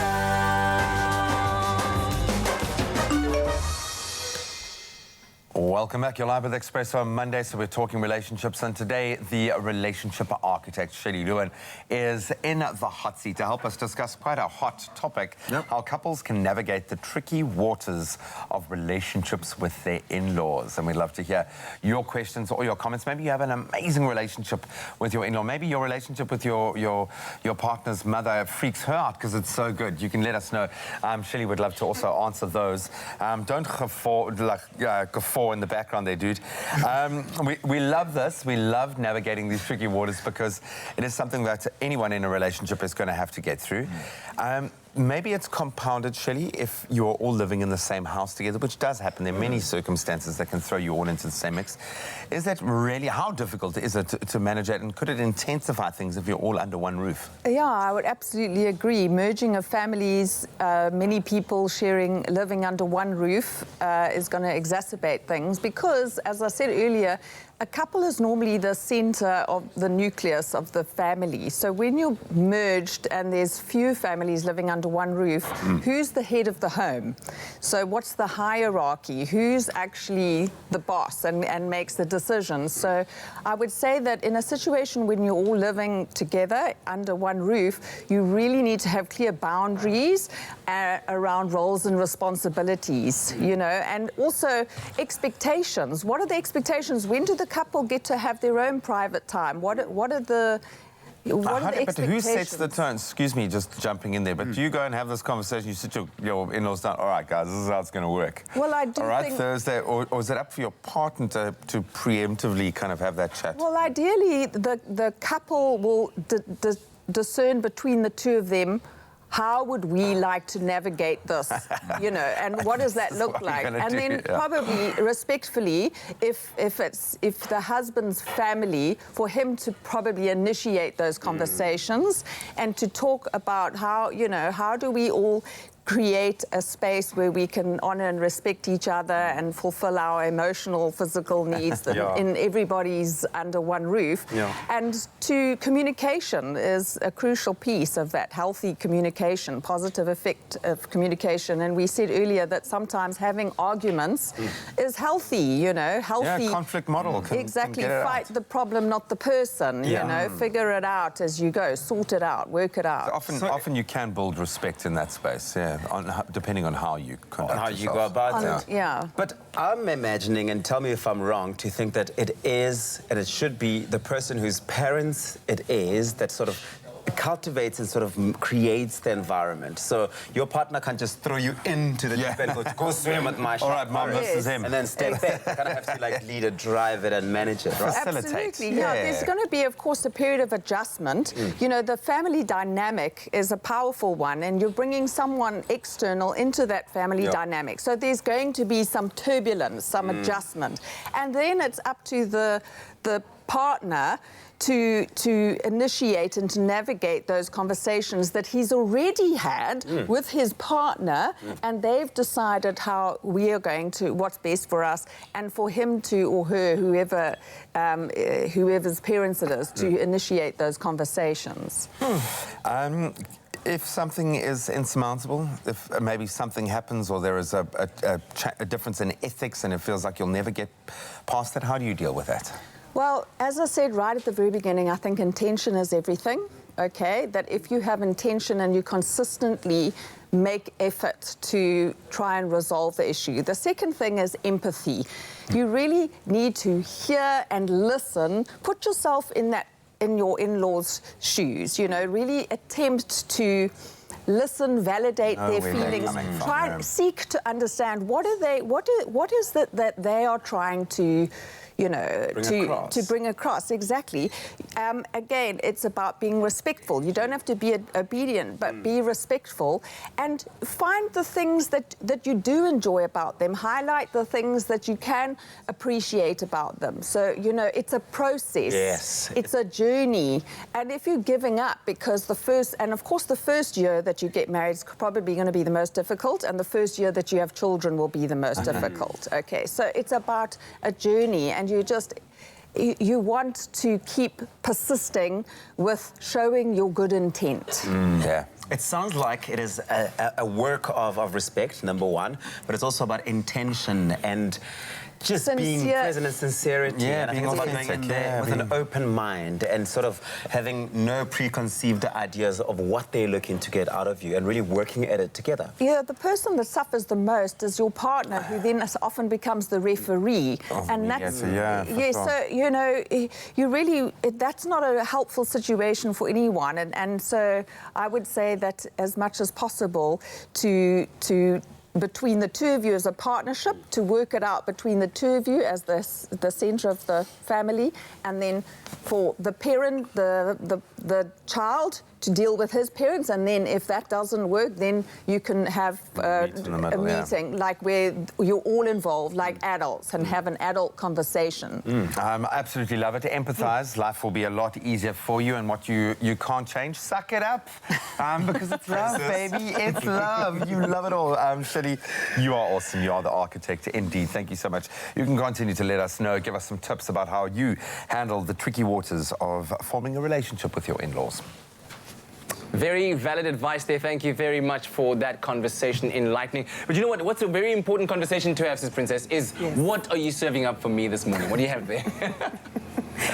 A fresh coffee. My favorite. Thank you very much. And a poppy seed muffin. And a poppy seed muffin. Thank you very much for that. You know what was popping over the weekend, Sis Princess? The Springboks winning over Japan. That was incredible. Did you enjoy the game? Yes, I did. Yeah, so you know what? I think the Springboks are in desperate need of Monday motivation. Yeah. I know Siya Kolisi and the boys are going to be watching this via live stream right now. So we're looking at the weekend playing against Wales in the semi-finals. Wow. Can you give the Springboks, Sis Princess, give them a word of motivation, Monday motivation? Wow. I wish them the good luck every day, man. Yeah. I like them. Yeah. Can they beat Wales? Yes. Tell them they can beat Wales. They can beat Wales, I know that.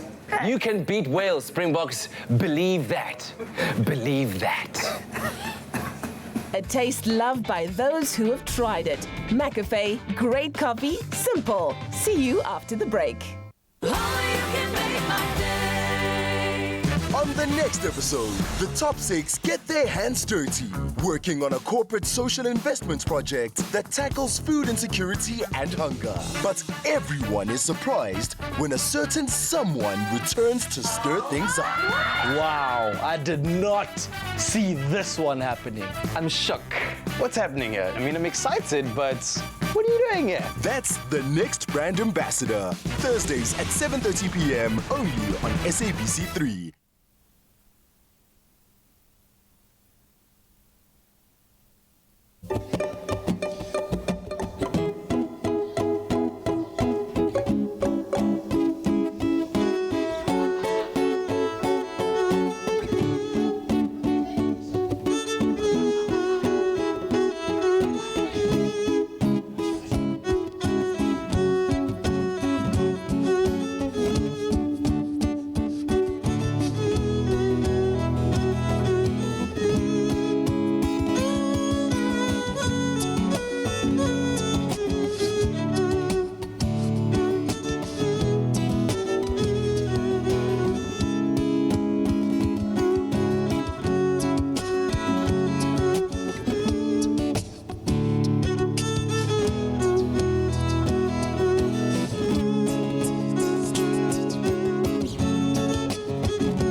There's nothing smoother than winning when you buy Tropica. To enter for Tropica Island of Treasure Curacao, buy any size and your favorite flavor of Tropica in fresh or long life. Find the unique code behind the label or the sticker. Then follow the entry details on the pack and you could win daily prizes of airtime, cash, LG Q60 smartphones, 55-inch LG UHD smart artificial intelligence digital TVs, steam dishwashers, Caribbean tan hampers, or guest watches. That's more than 100,000 prizes. Now for your chance at competing in Tropica Island of Treasure Curacao, record a video audition of yourself describing how you would outsmooth your competition on the island. Then load that video onto Instagram, Twitter or Facebook with hashtag TIOT9 or WhatsApp the video to 063-921-8395. And it could be you winning a share of 1 million rand plus smooth fame and fortune while flying with KLM to the Caribbean for this season of Tropica Island of Treasure Curacao.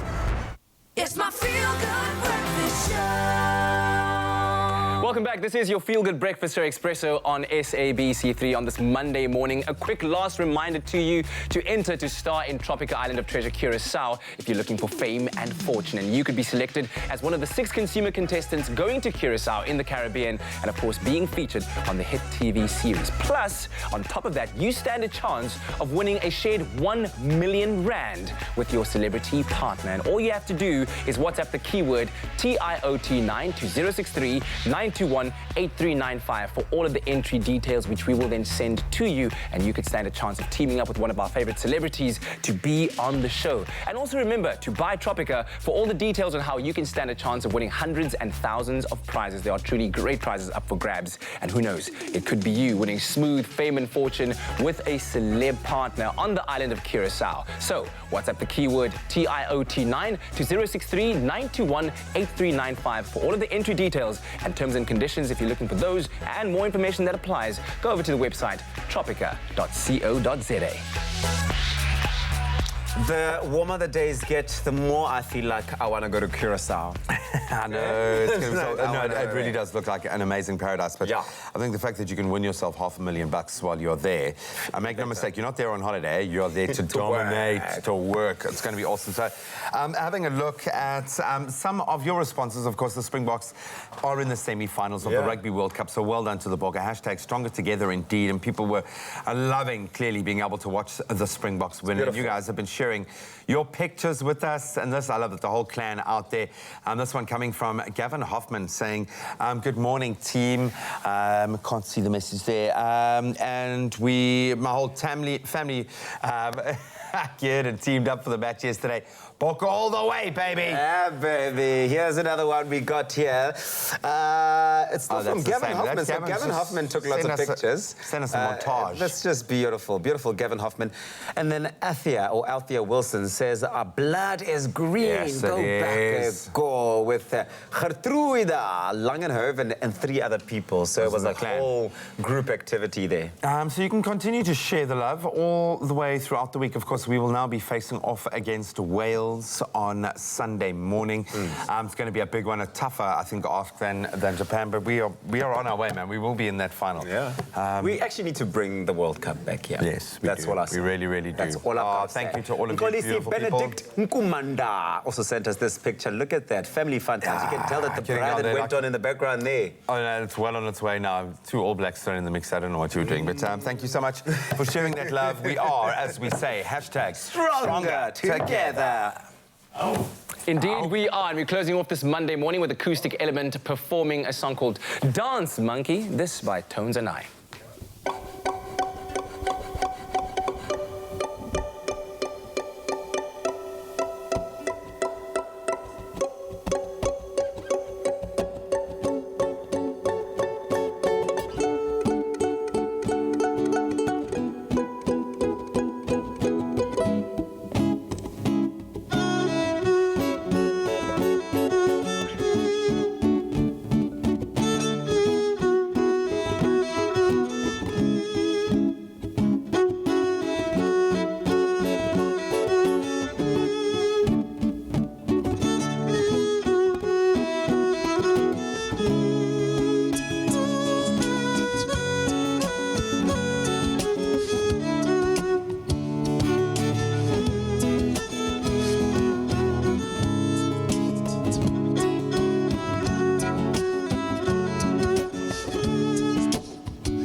out on Monday morning, and what a show it's been. Thanks for joining us. We'll see you bright and early tomorrow morning. Make someone smile out there. Too much. Expresso Morning Show, made with love by Clover. Another feel-good production.